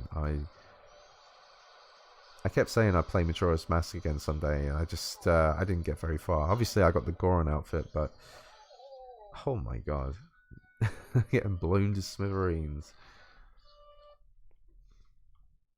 Yes, closed game. So a good amount of. Well, I don't have that many 3DS games on here. I have a jailbroken 3DS, and there's lots of games on there. I love the 3D effect. I think the 3DS is a super cool device.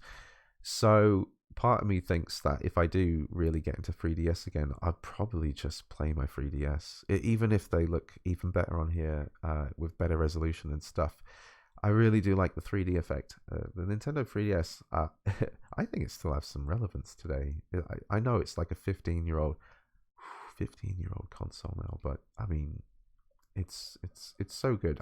If you can get one secondhand on eBay that's good quality and you're ready to jailbreak it, I'd absolutely do it, 100%.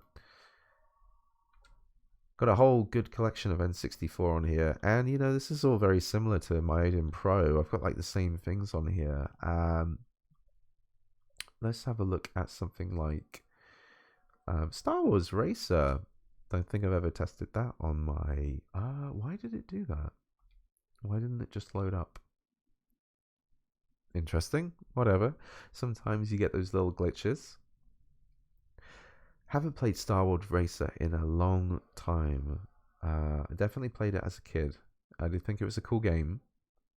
I remember having Star Wars Racer on, oh my god, on the Game Boy Color. So the Game Boy Color cartridge actually had a built-in rumble pack on the cartridge, so that the game would rumble when you played it. Isn't that crazy? And I kid you not, I swear I knew someone at school who had it, and I swear I traded the game for Pokemon cards. Like, I gave him Pokemon cards, and he gave me Star Wars on the Game Boy Color. He must have like not really cared much about it, and I must have eventually sold it because I don't have it anymore.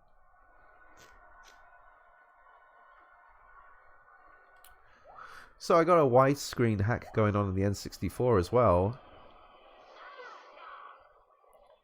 Makes these games look really good. You could also get this game on the Dreamcast if you wanted to, but I don't know. I just got it on the N64 because that's where my memories of this game are. I think there's kind of like a air brake system.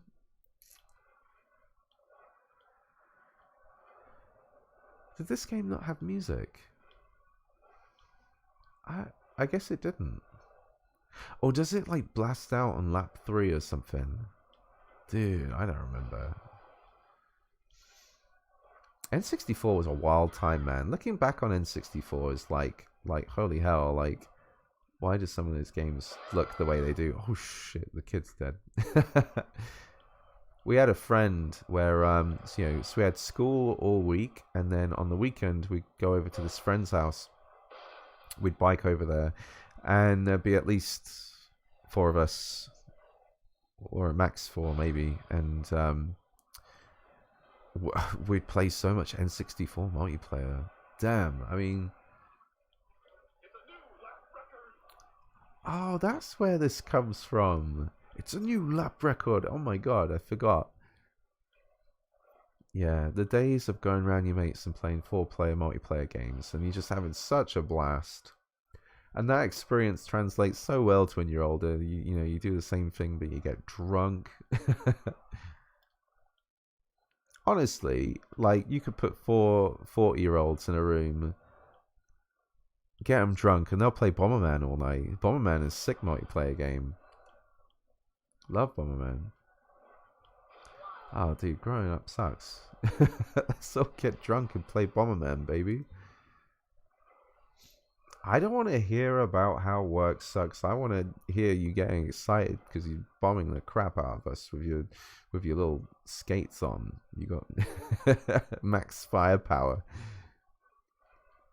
That's one of the beauties about video games. It's like, it gets people out of their shell more. They start having fun. You do the same thing with like physical sports and activities. How often can you do that stuff? Games are a lot more accessible. And you bond a lot more over it. Why the hell am I still playing Star Wars?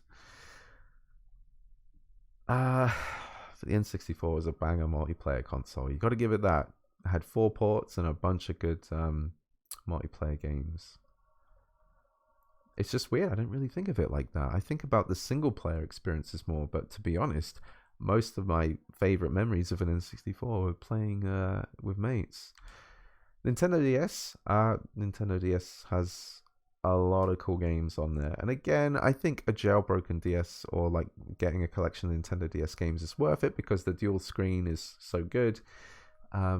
I did a video earlier this year, I think, because I got a DSi XL and I was really into it. I played a bunch of DSi or DS games on there, and I'd fully recommend that.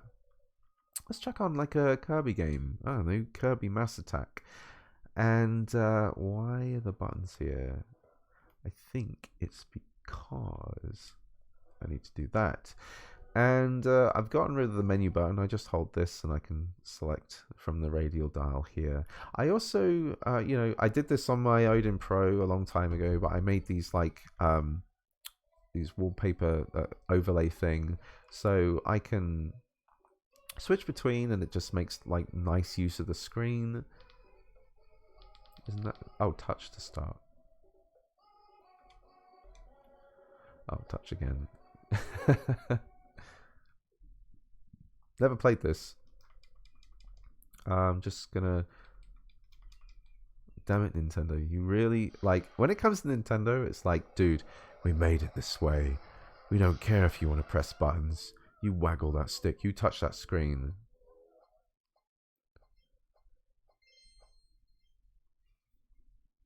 I don't think there's anything else I can really say about Drastic here, other than the fact that I did do a video on the Odin Pro where I talked about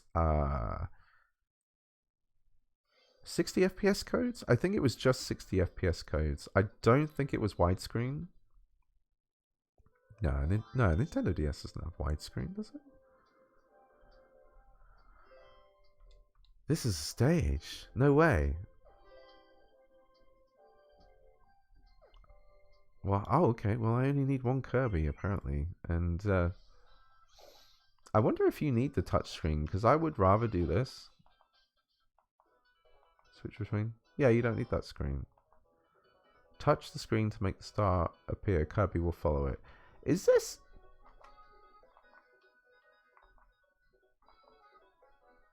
Wait, okay, I've got to do it like this. Is it the other way around? Oh, Nintendo, you sons of bitches. Why did I pick this game? So wait, in this game, they dedicated the top screen to just this? Oh, Nintendo, you better not make people pay full price for this. You know they did. You bloody well Nintendo did.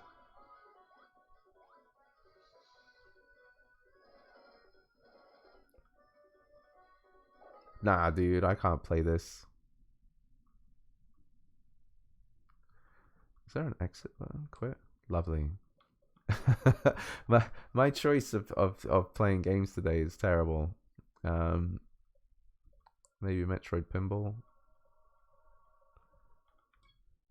I watched a really cool like retrospective of the Metroid series, and there was a bunch about Metroid Pinball and about how like these two people ended up getting like the license to do the Metroid Pinball game and stuff, and it like did well, but like not that well, so they didn't really get to make more pinball games like this.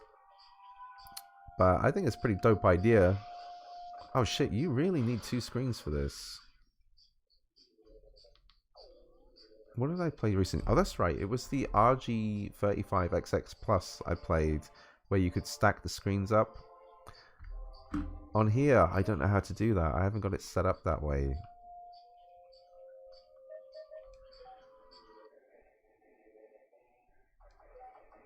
Again, I think I've chosen a bad game again to test with the 3DS. Now I have to look left screen, right screen.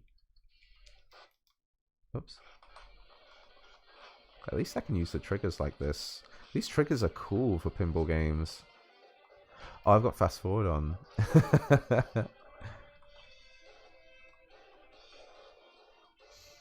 Actually, this isn't so bad.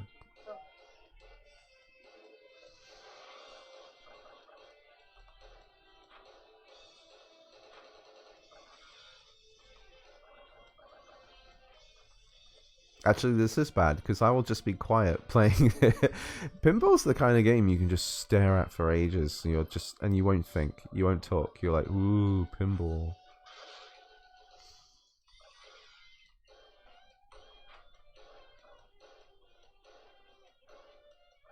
I'm doing it again.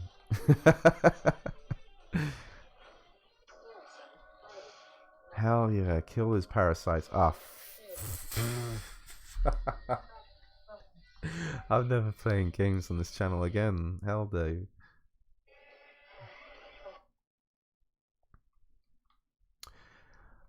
So that's Nintendo DS. Got a lot of Nintendo DS games on here. All on the SD card, so every game I have on here is fitting on a 1 terabyte SD card. Lots of NES to play from, again with RetroArch. That's super nice. What could I quickly razz on here for people? I haven't played a Mega Man game in a really long time. So, Mega Man 4. Never played Mega Man 4. Give it a go.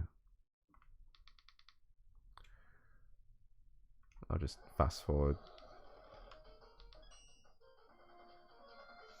Ooh. Skullman. Man, Mega Man was a beast back in the day. I remember when we played Mega Man 2 as kids. God, we loved that game. It was so... Like, kids these days don't entirely understand what a thrill it was to finish a game. Because the way they design these games, like, sure, you might have had passwords and stuff. But, for example, beating all 8 of these masters and then getting to Wily's Castle was like such a feat. It was like, oh my god, we're doing it. We're actually... And, you know, especially like Mega Man 2, for example. I have memories of like me, my brother, and my dad. And before we can get like right into Wily's Castle, there's this bloody dragon and floating platforms. And the kind of stress you have a kid with games like this, like tight platforming like that, whilst fending off a dragon at the same time, is adrenaline inducing. It's mad. And I just remember the elation we had when we beat that dragon and we go inside Wily's Castle. We're like, we're gonna do it. We're gonna do it.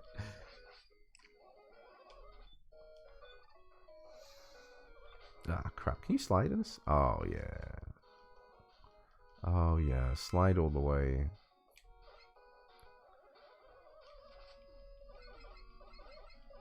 Can you imagine if a game series like Mega Man existed today? It'd be the new Call of Duty.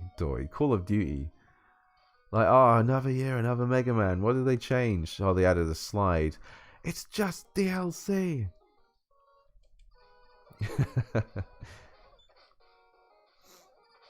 But hey, at least there'd be banging music to go with it.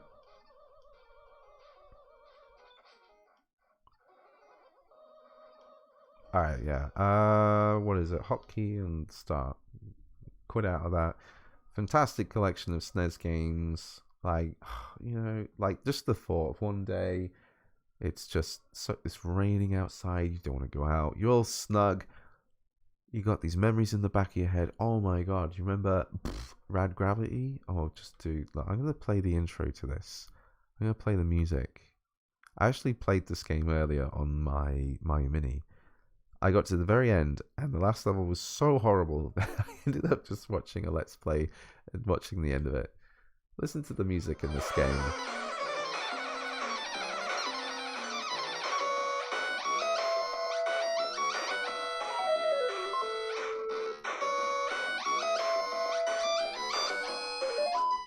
I mean, that composer is a man that hates children.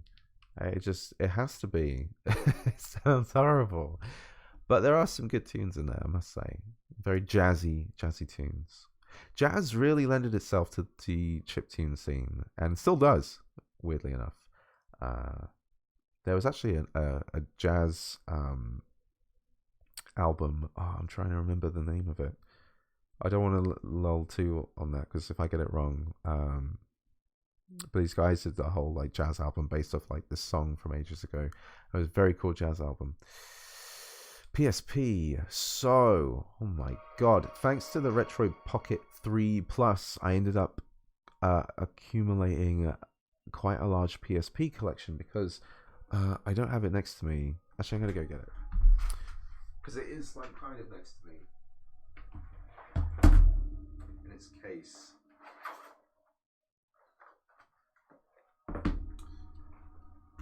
I should have had it the whole time, because, you know, I put some effort into making this look like a PSP. It's got like Vita PSP buttons. It's weird to think of this as old stuff now. I had a lot of good memories with this. I played a bunch of PSP on there. Fantastic PSP device. I ended up moving those games over onto here, and there is, you know what, there's somewhat of a teaser that the Retroid Pocket 4 is coming. I really don't know what to think about Retroid Pocket 4, because if this is like $70 and this is $150 for the Plus version, and this is what, $200-ish, and this is $300, where does the 4 fit in, and what's it gonna do? Like, for me, a Retroid Pocket 4 is this. This is a Retroid Pocket 4, you know? That's the next step up. It does even better PlayStation, GameCube. So, the only thing I can think of is like a redesign, and maybe this, a little bit redesigned, a bit more power, but same price, $150 price mark. I don't know. I really don't know what the Retro Pocket 4 will be, but I accumulated a large retro PSP collection on here, and it's a super cool collection to have actually. Compared to the Vita, I think the PSP's got like a much cooler collection of games, a lot more classics. So let's have a look at, again, just trying to think of something I don't usually put on and play.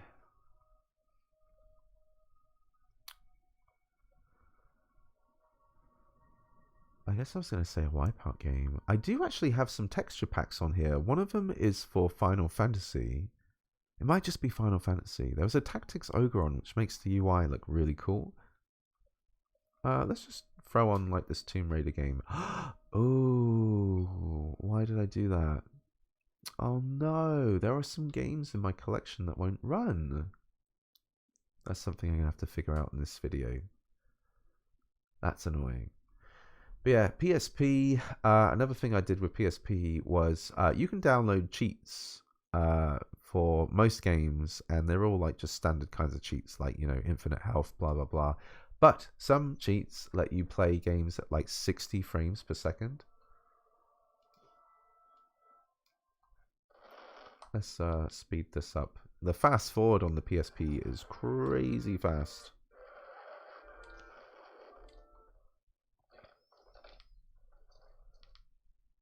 Yes, skip cinematic. Oh, that's very smooth. What does the D-pad do? Nothing. This game's got a grappling hook. Wait, so how do you use the shoulder buttons to turn? This is where I'd make a controller profile for this game and change it so that the right stick would do this. But I'm not going to do that. Oh no, this game's going to start with a puzzle straight away, isn't it? What other buttons we got? That moves the camera around. That shoots. That ducks. Ooh, Lara, look at you go. That's about it, isn't it? Select, start.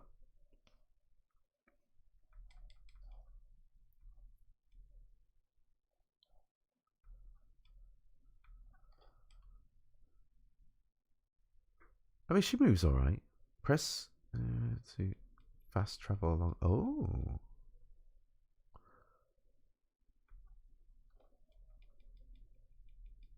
You gotta spam X to do that. That's weird. Do you want me? You want me to jump on the ledge here? No.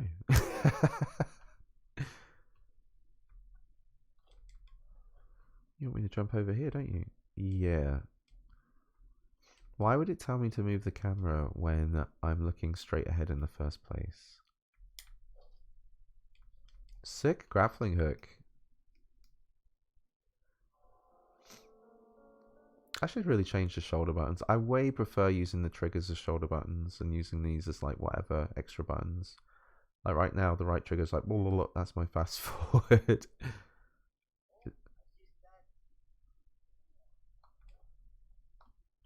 Gotta talk to him, and I. Well. Oh.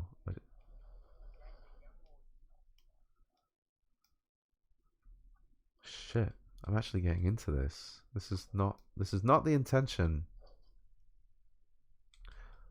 I like a decent Tomb Raider game. I wonder if they'll make another one. So I jump on here.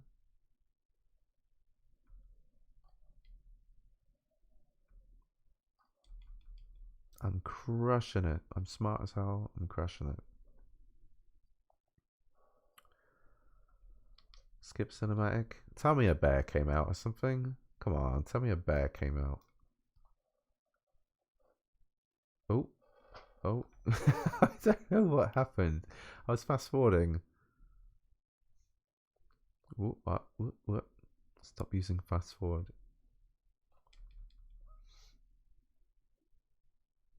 I can't. We know nothing eventful is going to happen. I just want to show an example of 60 FPS codes. So the one game I can think of, actually, I think Pursuit Force 2 is, but I just want to show Metal Gear Solid Peace Walker because if I go over to cheats, I've already added into. I'm trying to remember if you have to add this yourself in a config.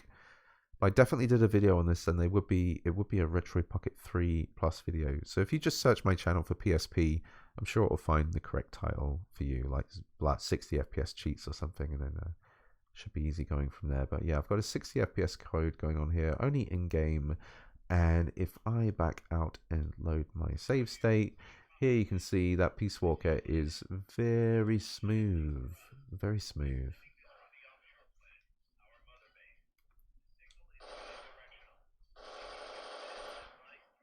And yeah, just very smooth.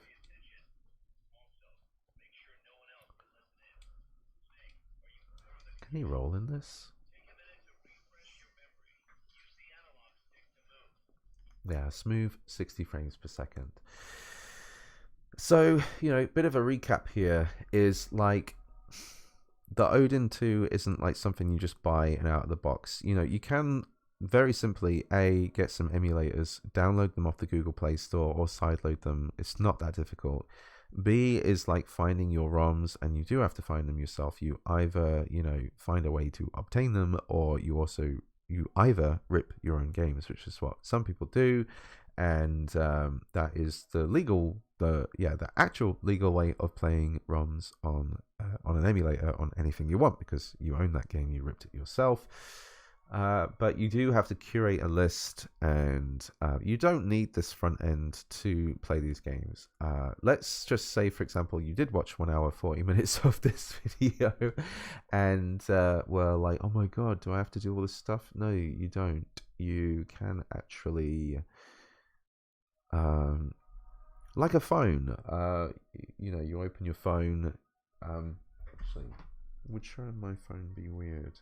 Actually, I've turned my phone off for this video because I knew it might beep at some point. But like a phone, you have all your apps listed out on the front page, and everything's like quite accessible using these emulators. So an example, you know, I have an icon here. So imagine this is the PSP icon app, the app on your phone, and you just blah.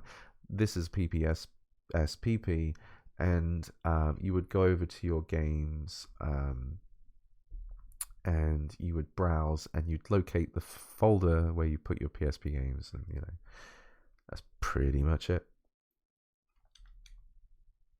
I've got like some. I hate it. I hate it. You can see just barely that like the oils of my fingers are starting to affect the plastic, and it's around that point I would actually just give this a bit of a rub, you know, kind of like try and prevent it from actually staining. So, you know, it's helped it a little bit.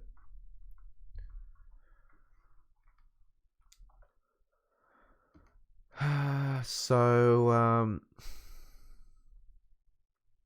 that's a good look at like the PSP games I have. Just a ton of them. And at this point you could easily go, oh, he's got a lot of games. It's true.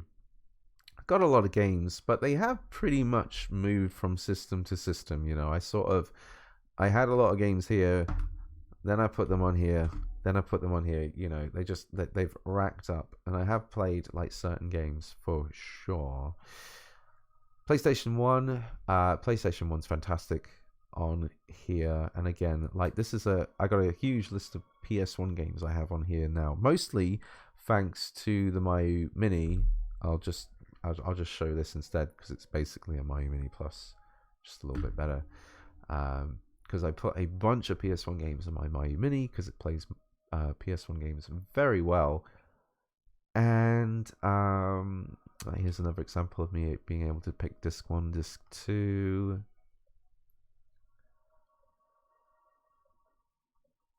The PS1 does have a pretty fantastic collection of PS1 games. Well, obviously PS1, it is a PS1. There are some really odd ones. Hyper Crazy Climber I really like finding the odd games on a device, on a console. The PS1 has a pretty nice selection of odd games on it, like ones you'd never hear of. You play them and you're like, whoa, this is a sick game actually. What the hell? Do I have a fast forward button? Yeah, it's on the back. Crazy Climber. Probably like a $20 game back when it came out. At least I would hope so. It might have been Japan only for all I know. I really don't know. Actually, yeah, this is in Japanese. So what is this game? Looks cute. Yeah, there are some banger games you can find on the PS1 that you've never heard of.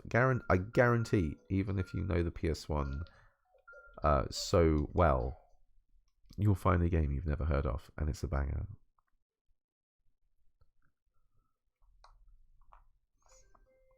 Oh no, I've seen this game before. Because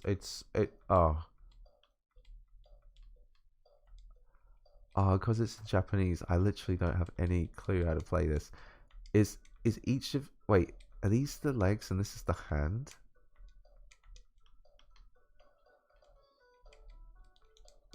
I don't know, I'm just gonna spam the buttons. I don't know what's going on.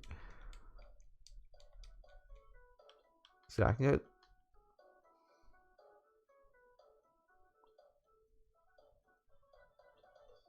What? Is it like momentum based? I don't get it. But he is one crazy climber, dude. Hey kids, never do this in real life. This guy's got no harness.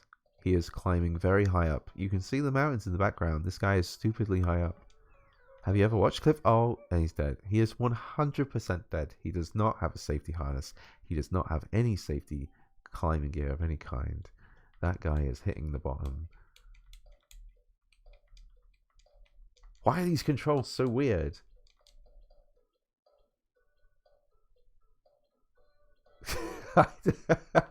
Okay, no, don't look at this game. No more. In the Hunt, sure. Have you ever heard of In the Hunt before? I hadn't. What is In the Hunt? I think I'm gonna have to double check actually because I've forgotten what it is. In the Hunt is a pretty sick sort of like Metal Slug submarine game. Check this out.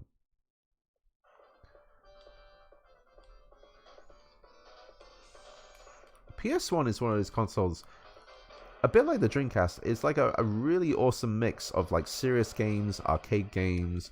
It's like the future and the past rolled into one. Ah, dude, I did it.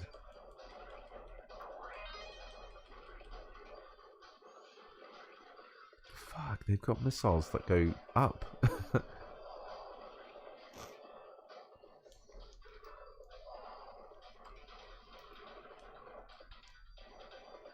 I tell you what is weird though, this is cut off for some reason. I don't know why.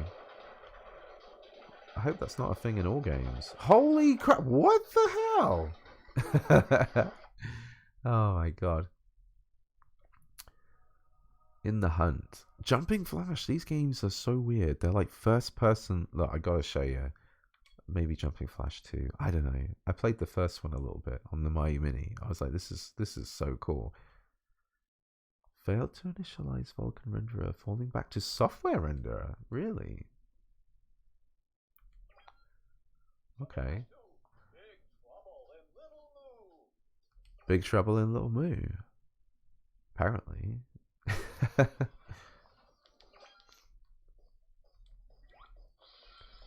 You can pick your stage. Wonderful. But check this out. I hope the sequel is the same game. It is like this first person arcadey action game, and you shoot things as if it's like Lilac Wars, Star Fox or some stuff, and you got a big ass jump. You can fire big balls. You can manually aim around, and you got to go around the area like killing things and collecting stuff. And you're like a giant bunny or something with a double jump. It's nuts.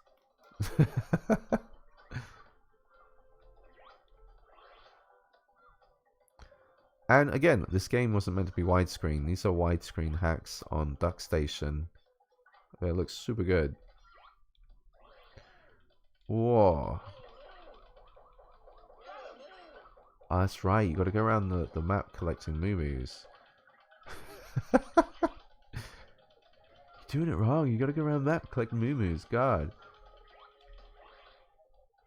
I love that double jump that they look down on the ground. That's super clever. What's this? It's a bonus stage. Have you ever played Jumping Flash 2 before? I didn't think so. There's someone in the comments is like, I made Jumping Flash. Actually, someone will watch 1 hour 50 of this video and say that. And I will have to ask them, did you really make Jumping Flash? I look forward to your reply.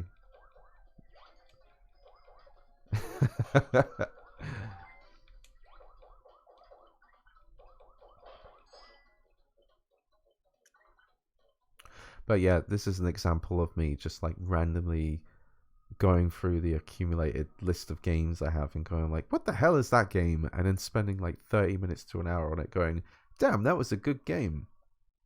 Like this one, I added this one recently. This is a Japanese game that has been fan translated. Mizurna Falls. It's kind of like a Twin Peaks kind of thing. Silent Hilly, Alan Wakey, but actually more like Deadly Premonition-y, I guess. And I've never played it, but I added it because one day I might actually play it.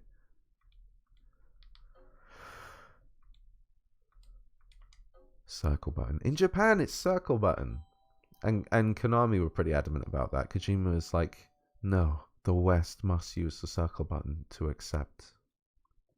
And they're right. Circle is like the symbol of acceptance, and cross is the symbol of not accepting.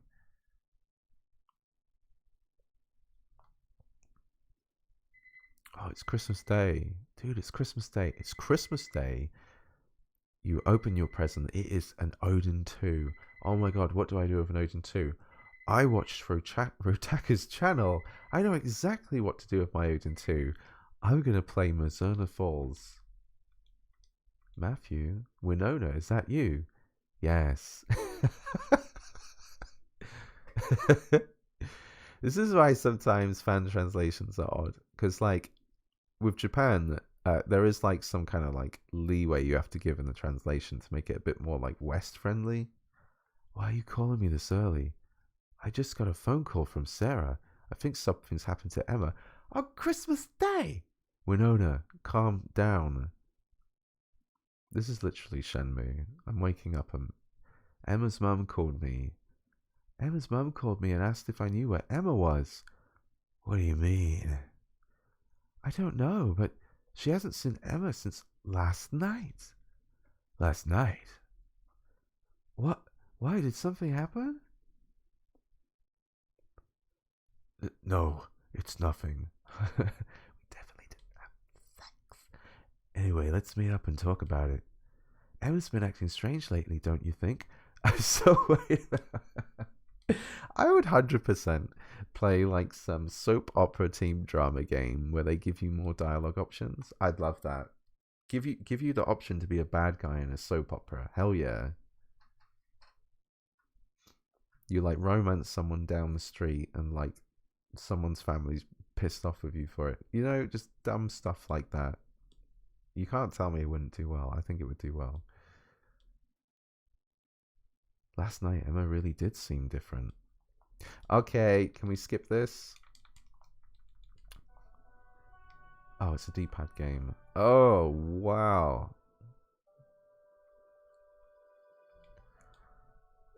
It's a lot like Shenmue.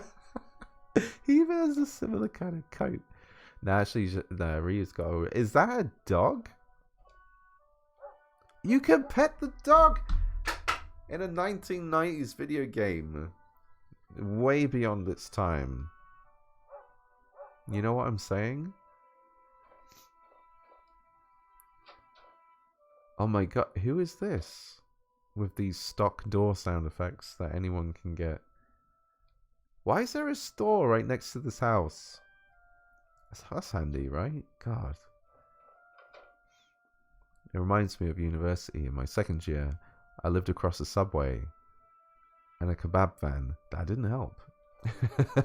It's just, hey, look out the window. Subway's open. Oh, okay. But no, this isn't a Let's Play channel. But yeah, here is the beauty of having a really good PS1 library on your handheld. You can get stuck into this. And I'm going to tell you, like, the Dreamcast is the exact same damn thing. Like, if I can get to it, there are some shockingly bad games on the Dreamcast. I'm wondering if I deleted it or if I ever had it. It's The Ring. I don't have The Ring on here. I thought I did. The Ring is terrible. It has one of the most hilarious intros I've ever seen to a video game. It's brilliant. So, sick-ass PlayStation library. Obviously, you got classics, Striders, Spyro, Final Fantasy, all working super good. Let's have a look at another one that might be 3D. Vampire Hunter D. Never played it. Seems like a kind of cool, almost Devil May Cry-like game, but plays a bit more like Resident Evil. The last time I did a video like this in Retro Pocket 3, I told everybody to go play... Starts with a G, doesn't it? Gamera? Where are you? Where are you, Gamera? This game, Gamera 2000. And there's loads of kaiju games coming out lately. Films. So this is perfect. Go play Gamera 2000. Sick. What's this? Fireman 2. No, I didn't play that. Anyway, next collection. PlayStation 2. So I have a ton of PlayStation 2 games on here. I talked about compression earlier. Absolutely do compress your PS2 games. Holy crap, you will save a ton of memory. Actually, this is a good time to look at Burnout 3, because I added HD textures to this, and I hadn't before. So... And I thought, is it worth it in a driving game? You're like driving around, and wait, why is that slow? This is really slow for some reason. Okay, don't panic. Don't panic. Let's go over to PS2 and do my usual test of going to Metal Gear Solid 2. And then we are going to load up a save state. And if this area runs fine, then we're okay. It's not running fine. Okay, what did I do wrong? What has happened? So... I'm going to exit this. I'm going to reboot my Odin. I'm going to restart. Because that has happened before. And I don't know why. I'm trying to think what I've done in this video to cause that to happen. And I don't know why. So, just going to restart this thing. Take a deep breath. Everything's fine. Pegasus is going to load up. This, honestly, the Odin Pro would take so much longer to load. This loads so quick. Right, we're going to open up this. We're going to go over to PlayStation 2, to Metal Gear Solid 2. It's going to load the widescreen patches, and then we're going to load this save state, and it's running smooth. Okay, I don't know what I've done in this video that made PlayStation 2 run bad. I don't know what happened. I don't know if that's something to do with the RAM. I actually should have checked the floating icon before. But, yeah. If you ever run into that problem, would love to know more about it. I actually would. So, just going to load the save state again. And look, runs fine. So, if I break... Oh, I'm pressing the wrong button. If I do this and then I press toggle software renderer, so look at the road mostly actually. Take a look at the road, kind of pixely. I do this, and then it tightens up a bit. It might be harder to see on this video. Let's see if there's something else I can look at. like I said, this is the reason why I wasn't super into the idea of HD textures in a driving game, because you don't see a lot of them. So that's on. Look at the bricks, and then we'll turn it off, and then the bricks get a little bit more pixely. Turn it on, and they get sharper. So, okay, so this is a game where you'd have to decide for yourself: are HD textures worth it? I'm in the middle with this one, that they are and aren't. Because on the one hand, I like upscale driving games. I think that additional resolution makes driving games look really nice. On the other hand,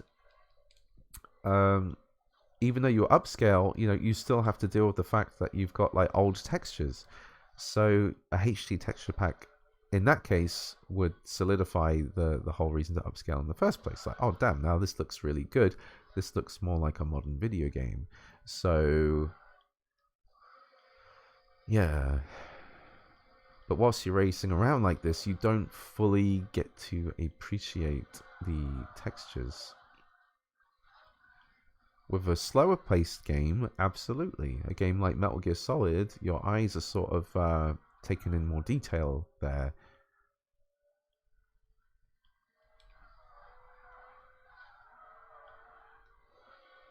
But yeah, that's burnout free with high definition textures. And I said this in my video with a game like Black 2. Oh my god, I shouldn't load this save state because this level is dark. And in this level, in this game, I've enabled patches. I'm going to turn that back on, actually. I didn't mean to.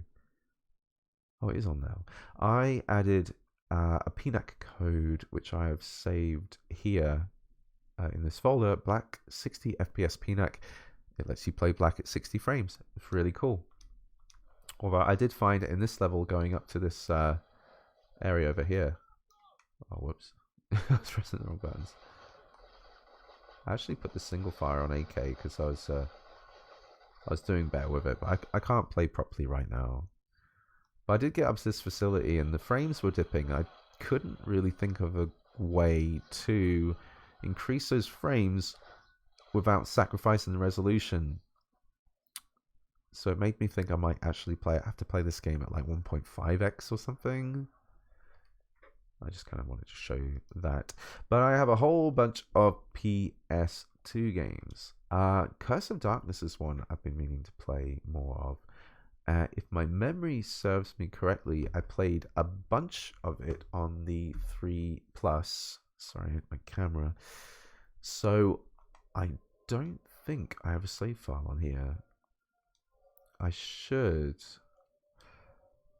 Yeah, there's no game data. I should transfer some of my PS2 data on the Retroid Pocket 3 Plus over here, but it's like, I think what I would have to do is go on the Retroid Pocket, go over to the BIOS, move everything from memory card 1 to memory card 2.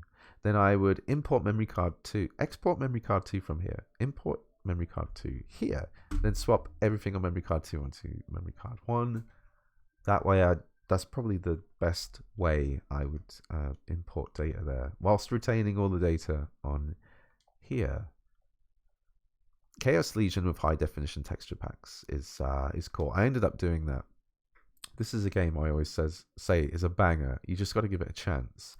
And it's very hack and slashy, but it gets addictive because you get so powerful. You get new moves, you get cool summons. I love it.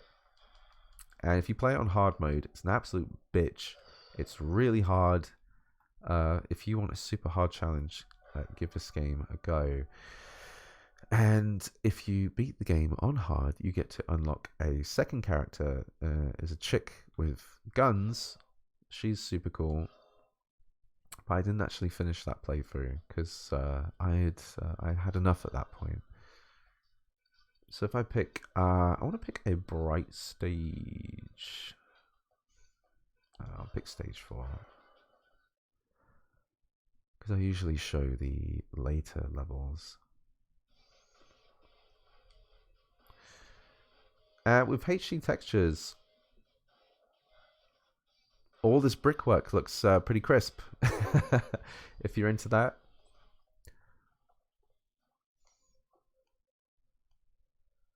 I think it's cool. I personally think it's cool to look at PlayStation 2 games with higher definition textures.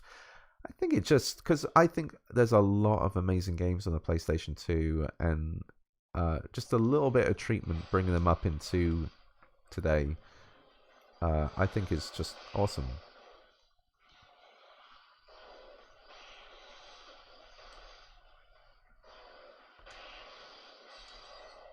Oh, they killed my monster. So in this situation, we got a bunch of monsters being absolute cocks. And they've broken my monster, so now I have to defeat enough monsters to get souls back to replenish my dead monster. But this is the thing we got to destroy up here. If it says target, that's what we got to kill. And unfortunately, I don't know if I really have the right monster set up to take out this these. So these monsters underneath are metallic monsters, as are these shooting monsters. But the beasts running at me are organic. So you basically have two types of monsters game, like metallic and organic. And based on the summons you have, some of them are better at killing one versus the other. I currently don't have a fantastic way of dealing with these, but some of the moves you acquire throughout the game, like this tackle here, would actually be decent against metallic objects, but they got spikes on them. Thankfully, I got this bomb I can keep kicking. If I was to summon these monsters, they would like plant themselves in the ground and blow up. I don't know why they didn't do that. Headshotting that guy kicks his ass big time. Finally took out that dude.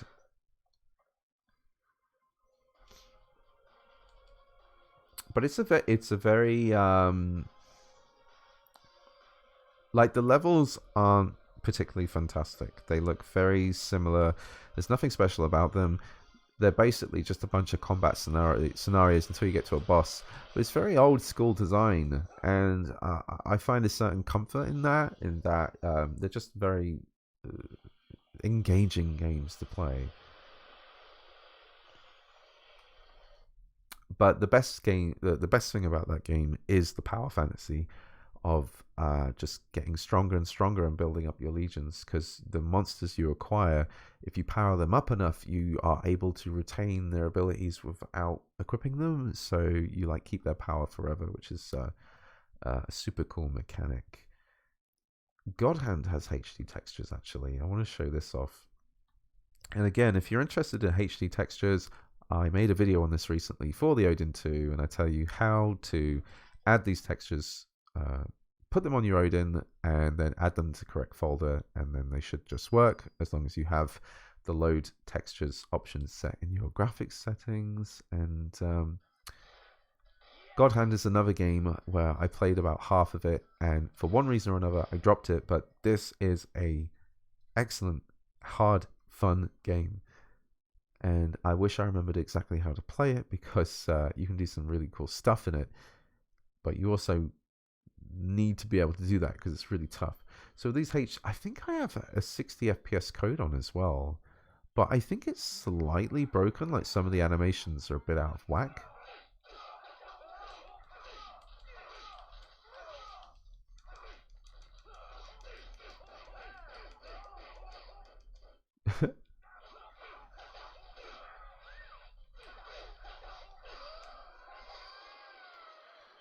And what happens if I do this? God Hand mode.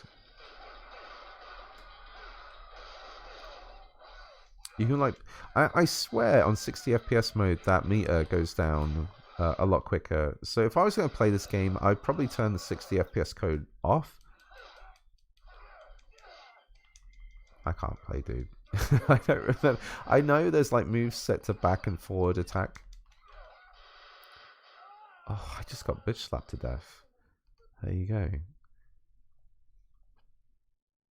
Gran Turismo 4 I showed off recently as well.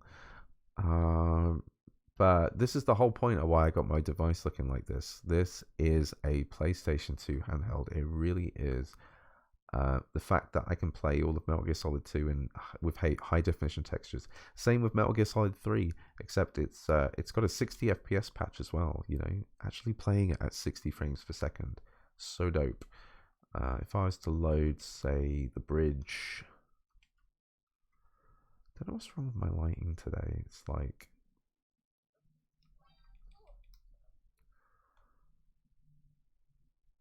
very, very smooth. I find it harder to look at the HD textures in this game.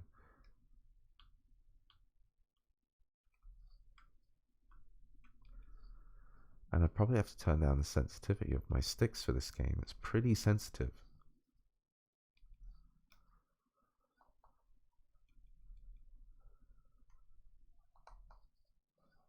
Oh my god. I can never do this bridge when I'm looking at the capture because Snake keeps veering off. Oh, Snake, please. Did he just wake up?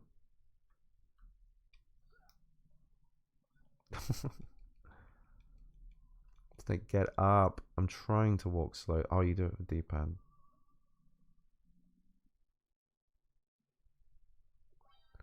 I don't care if you see me. I'm going for this assault rifle.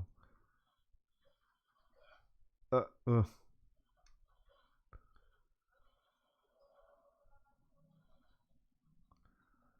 as I don't fall off the edge. So you're right, don't this feel right? Looking at Metal Gear Solid 3 with the buttons, the PlayStation logo, it's so cool. And then I think, nah, it's not the select button. I have to go to start and then go to my backpack and then weapons, and I need to add this to my weapon selection, and then I can use it. I've not played Metal Gear Solid 3 in a very long time. Oh shit. But dude, how about that Metal Gear Solid 3 remake, huh? Oh yeah, I've got the pressure sensitivity modifier on my back button as well.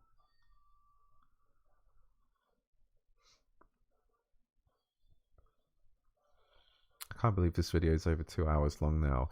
I suppose if you're someone that is mulling over the idea of an Odin 2 and you just want to see someone who's like got everything they want on it and just like having a good jam, I feel like half this video was talking about anything but games. It's almost like a secondary review. Ah. Yeah, Metal Gear Solid. Metal Gear Solid. And there's still like a whole bunch of games I want to play on here. I actually want to show off Resident Evil 4 as well. I have added HD textures to this. I just want... Oh, I also tried to add a 60 FPS code, and it does not work with this game. It's it breaks too much, which is a real shame because it looks beautiful in 60 frames.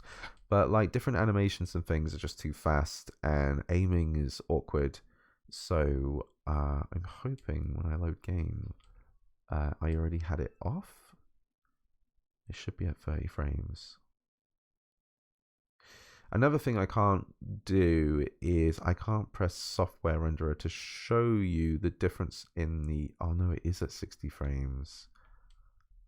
Oh, it looks gorgeous, right? But wait till I like, I don't know, kick someone. Oh, dude, the aiming. The animations are almost like double speed. So like that guy like kicked back way faster. So right, disable patches, but I need to restart the game. So I'll exit and I'll start again. And I think instead of loading the save file, so let me look at patch codes. All right, they should be off. Press the fast forward button. through these menus. No. Are you sure? Yes. I want to start a new file. Because there's something that immediately when I started this game where I went, holy crap, those are high definition textures. I want 100%. So that way I shouldn't have to look at the toggle, the toggle software thing. Look at these leaves, dude. Look how detailed those leaves are.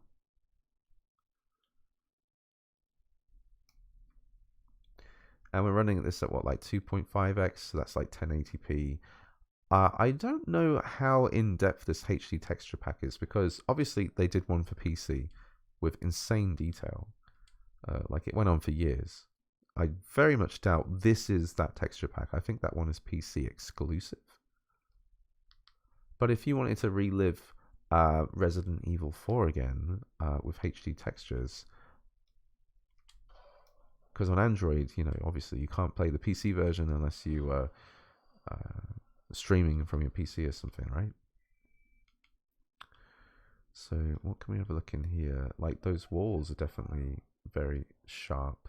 Nice cracks. Yes, nice cracks.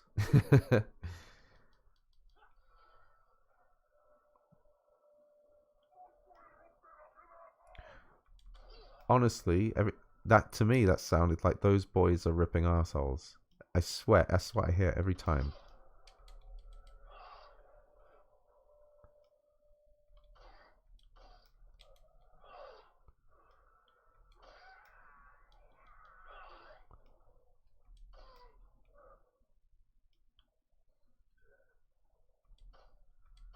Oh, he's dead. Ugh. Have I got any more ammo? Oh my god, Resident Evil is one of those games. You just start, in 5 minutes you're in. You're in. Like, tense combat situation. The shooting feels good. You're like, what the hell's gonna happen next? Insane video game. I think the remake is a banger as well. If any of you have played the Mercenaries DLC with Wesker, holy crap, man. What a power trip. Wesker is fantastic in that mode. They really did that guy justice. They dropped the beat massive. Yeah, some of the... I know it's Spanish, dude, but that's what it sounds like to me. They dropped the beat massive. There's another one as well that sounds like, my father said I could eat you. I wish I could... We'll see if we hear any of them soon.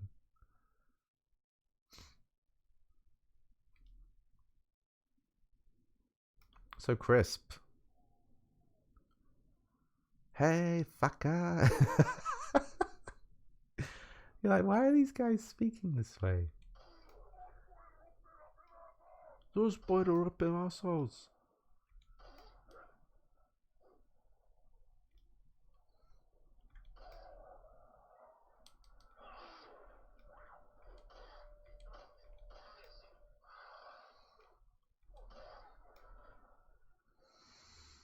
Looks good, dude. Looks really good. Look at these rocks. Look at them rocks.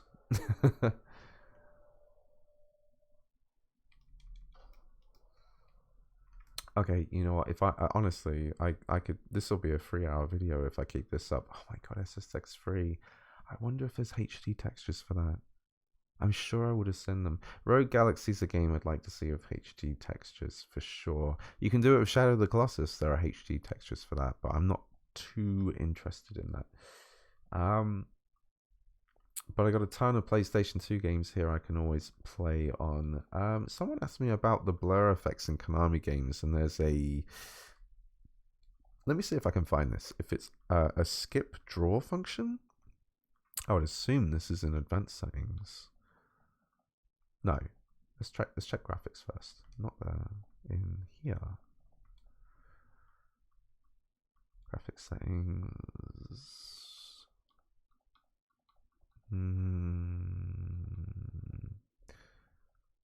No, maybe I was right.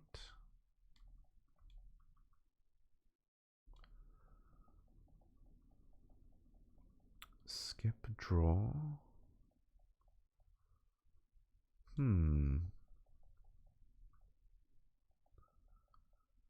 I don't know. I'll have to have another look at this. But someone was... oh, here we go. Skip, draw, start, and end. Are these... so, these two have something to do with potentially reducing the kind of motion blur a game might have built in. Maybe if they watch this again, they can recorrect me. But that was my first time just looking for that setting. So, PlayStation 2 games. Got a ton of them. They all sort of... they work wonderfully. Sega Saturn... I don't have actually a lot of Sega Saturn games on here. This is another collection I've not really touched into, but I do have like the translated Shining Force games. They're all on here. I'm hoping that Scenario 2 might work someday, because I think I started that and it didn't work. So there might be some edgy things about Sega Saturn on here. I don't know. Again, it's not something I've explored too much, but there's a bunch of cool like arcadey games on here. To be honest with you, I feel like I should maybe hurry up and rush through some of these, because Dreamcast is quite a big one, and then really Nintendo Switch is like the one we want to get to, because there's a bunch I could just show on there quickly. Dreamcast, again, this is a fantastic collection to have. Let's have a look at... I don't know. I mean, the beat 'em ups are like the best ones to have on here. Like, just jamming on some Power Stone 2, for example. Hell yeah. And I got this in Flycast. I need to remind myself to have a look at this whole VMU thing that it's been creating in my folder, because it's adding loads of files I don't want in my front end. Welcome to the Power Stone world. Yeah, the Power Stone world. This is a sick game.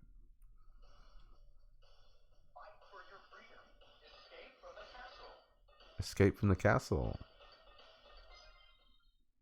Pick a cute lady.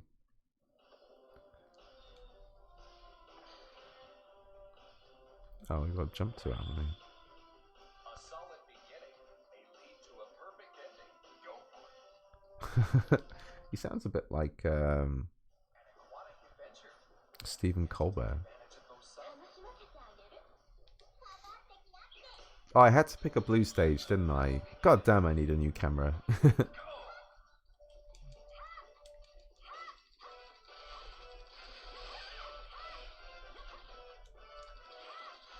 Jesus Christ. Dreamcast was a console I didn't actually have the luxury of doing like 4-player combat on, you know, getting mates over and stuff like that. It was more a console I played loads of like wicked awesome single-player games on. I can't get up there, Jesus Christ. So I haven't played this game in a really long time, so I don't know. I press, oh, there we go. She's kicking my ass. She's taking my power stones. How could you?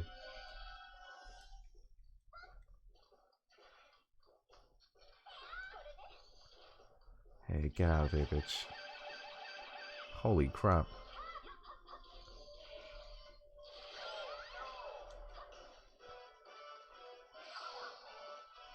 I never actually played the PSP collection of this. I think the Dreamcast collection is better for one reason or another, but I haven't tested them myself, so I couldn't like compare.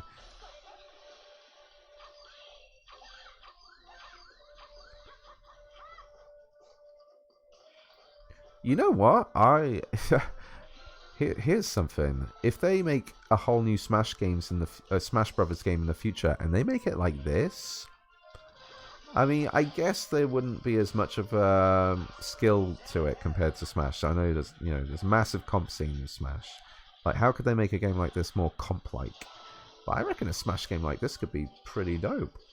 Loads of characters, hundreds, hundreds. That's asking a bit much. Loads of cool stages. Smash Stone. Stoner Brothers. Power Brothers.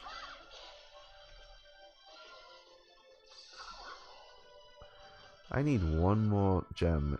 Oh, here we go, baby. Ah.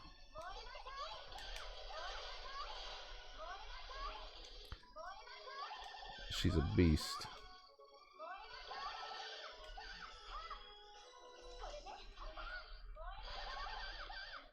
I'm sure she has some other moves, but I don't know. Whoa! Just like spirit bombed her. Holy crap. Yeah, Dreamcast's a collection to have.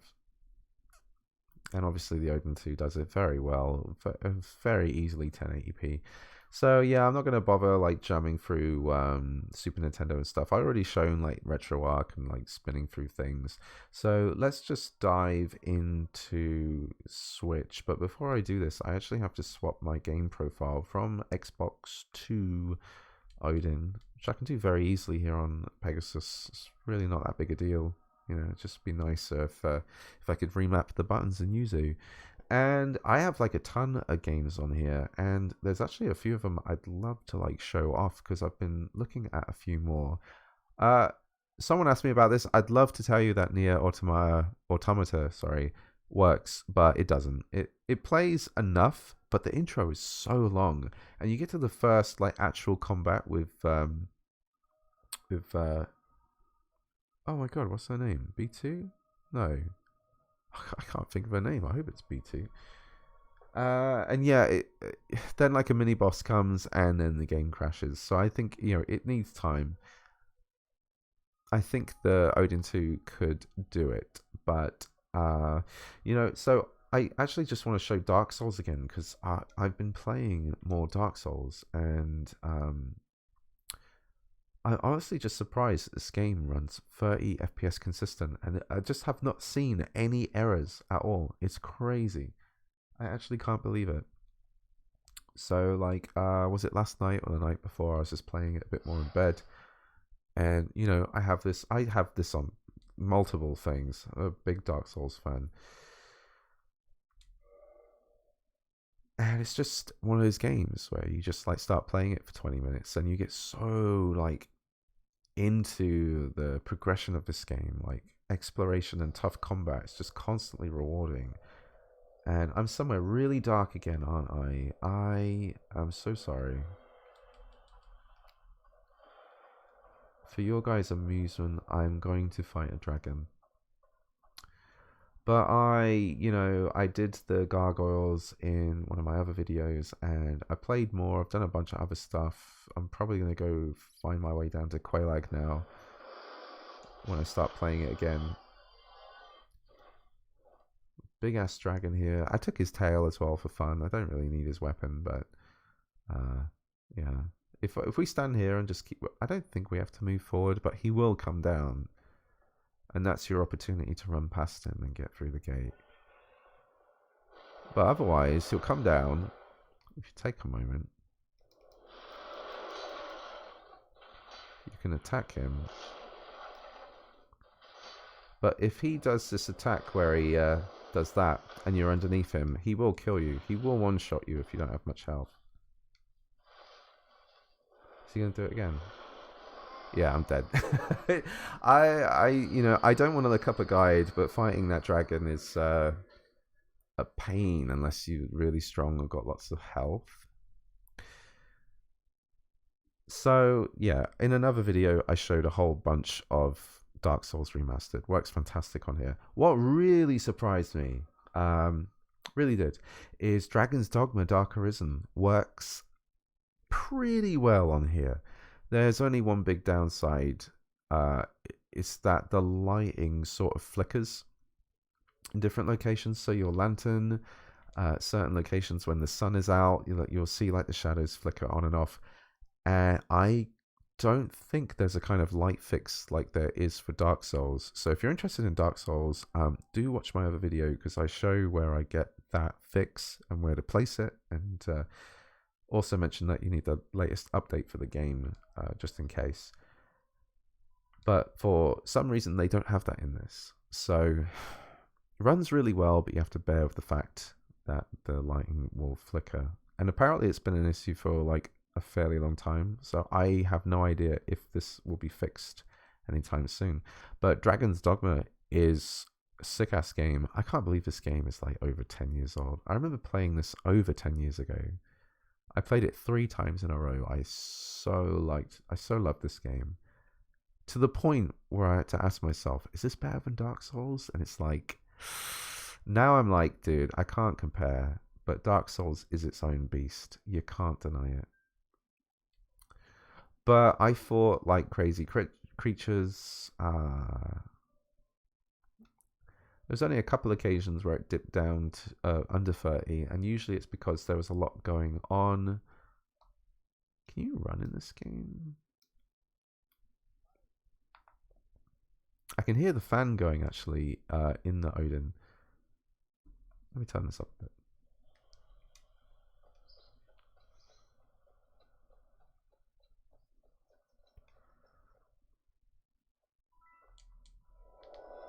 Can I skip that? Yeah.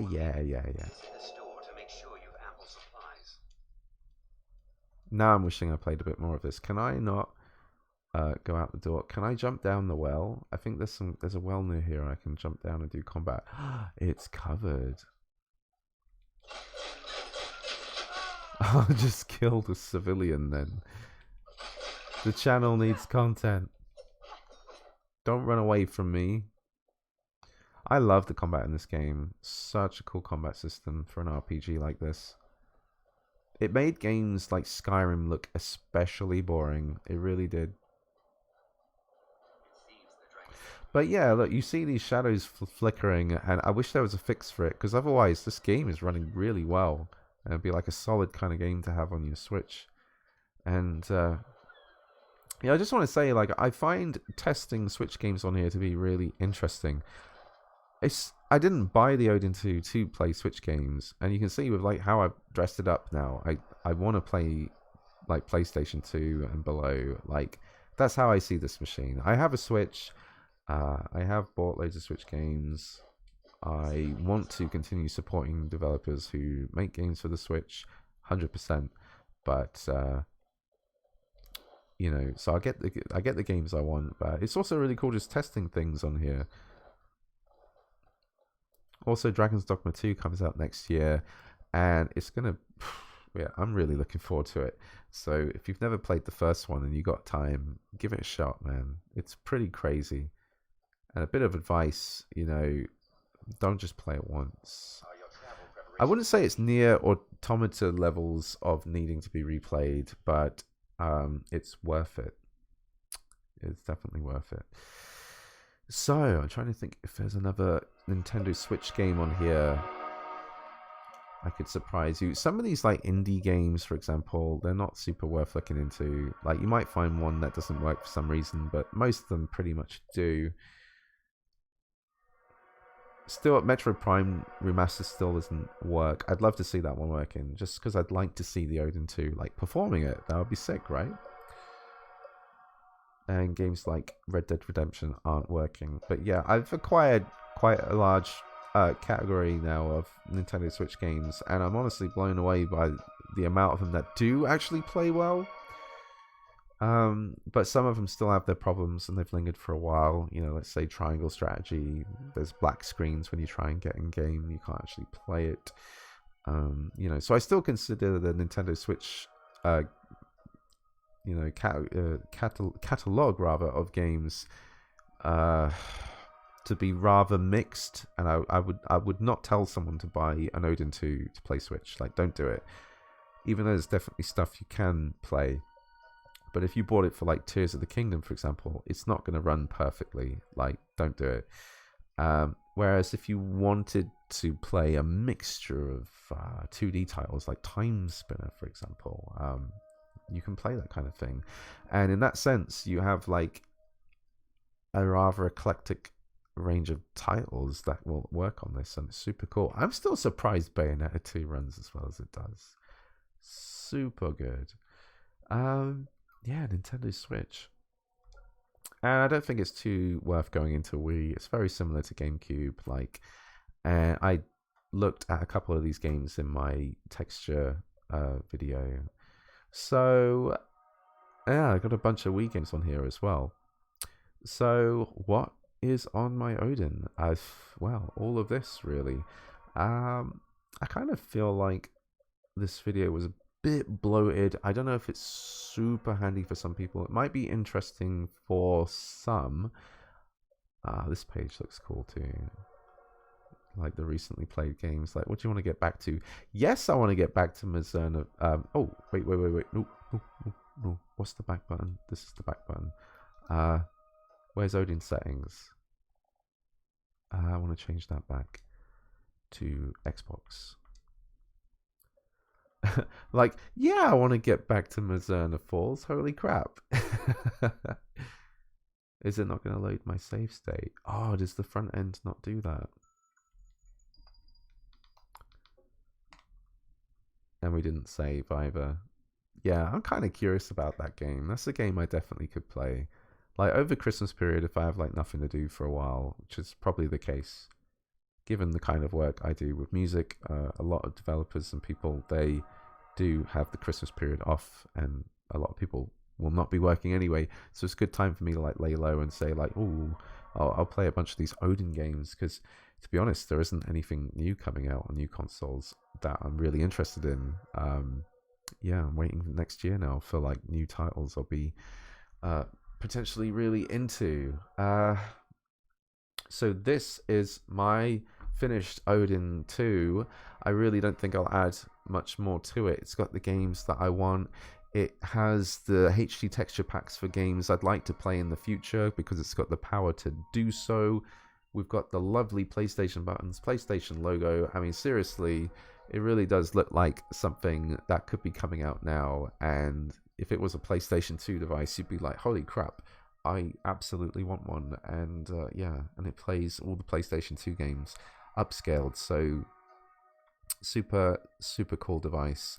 Part of me almost wishes I bought a protective case for this to go over, but like, for example, there's like a circle here that allows you to touch the buttons. You're still going to get oil on the case there, so it's like you're not going to protect it, you know. So I don't see really the point of getting a protective case.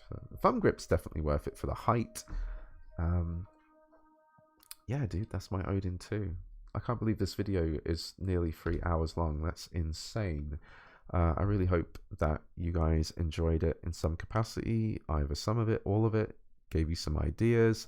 I will leave stuff in the video description based on things I talked about in this video. So things like Reddit pages for Android games, different links to my videos, links to other things that might help you with things I talked about in this video.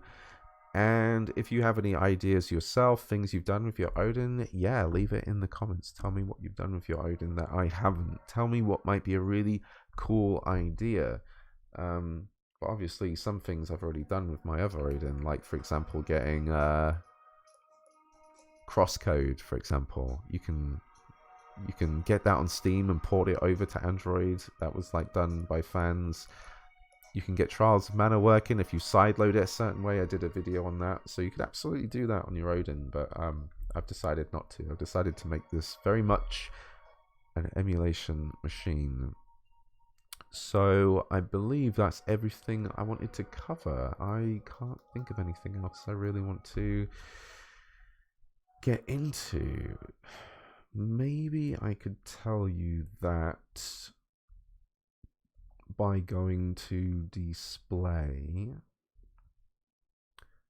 going to Q color, you can change the color of this even more.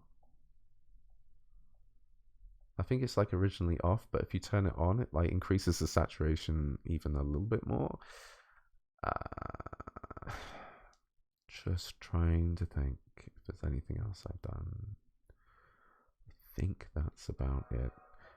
It's a bloody long video, and look, my device was like at 98% at the start, and it's like 79 now. I mean, I do realize for like a good portion of this video I didn't actually play anything, but this has a great battery life as well. It's another great reason to have a good Android device like this. It's very much worth the price. So, with that said, that's the end of my video. We're ending it now. Thank you very much for watching. I hope this helps you with your Odin. If you already have one, I hope you really get into yours, love it, and play some wicked games over the holidays. So if you like this video, please give it a like, subscribe to my channel if you want to see more videos, bell icon if you absolutely do want to see even more videos, because YouTube is funny like that. And have a good one. I'll see you on the next video. Bye bye.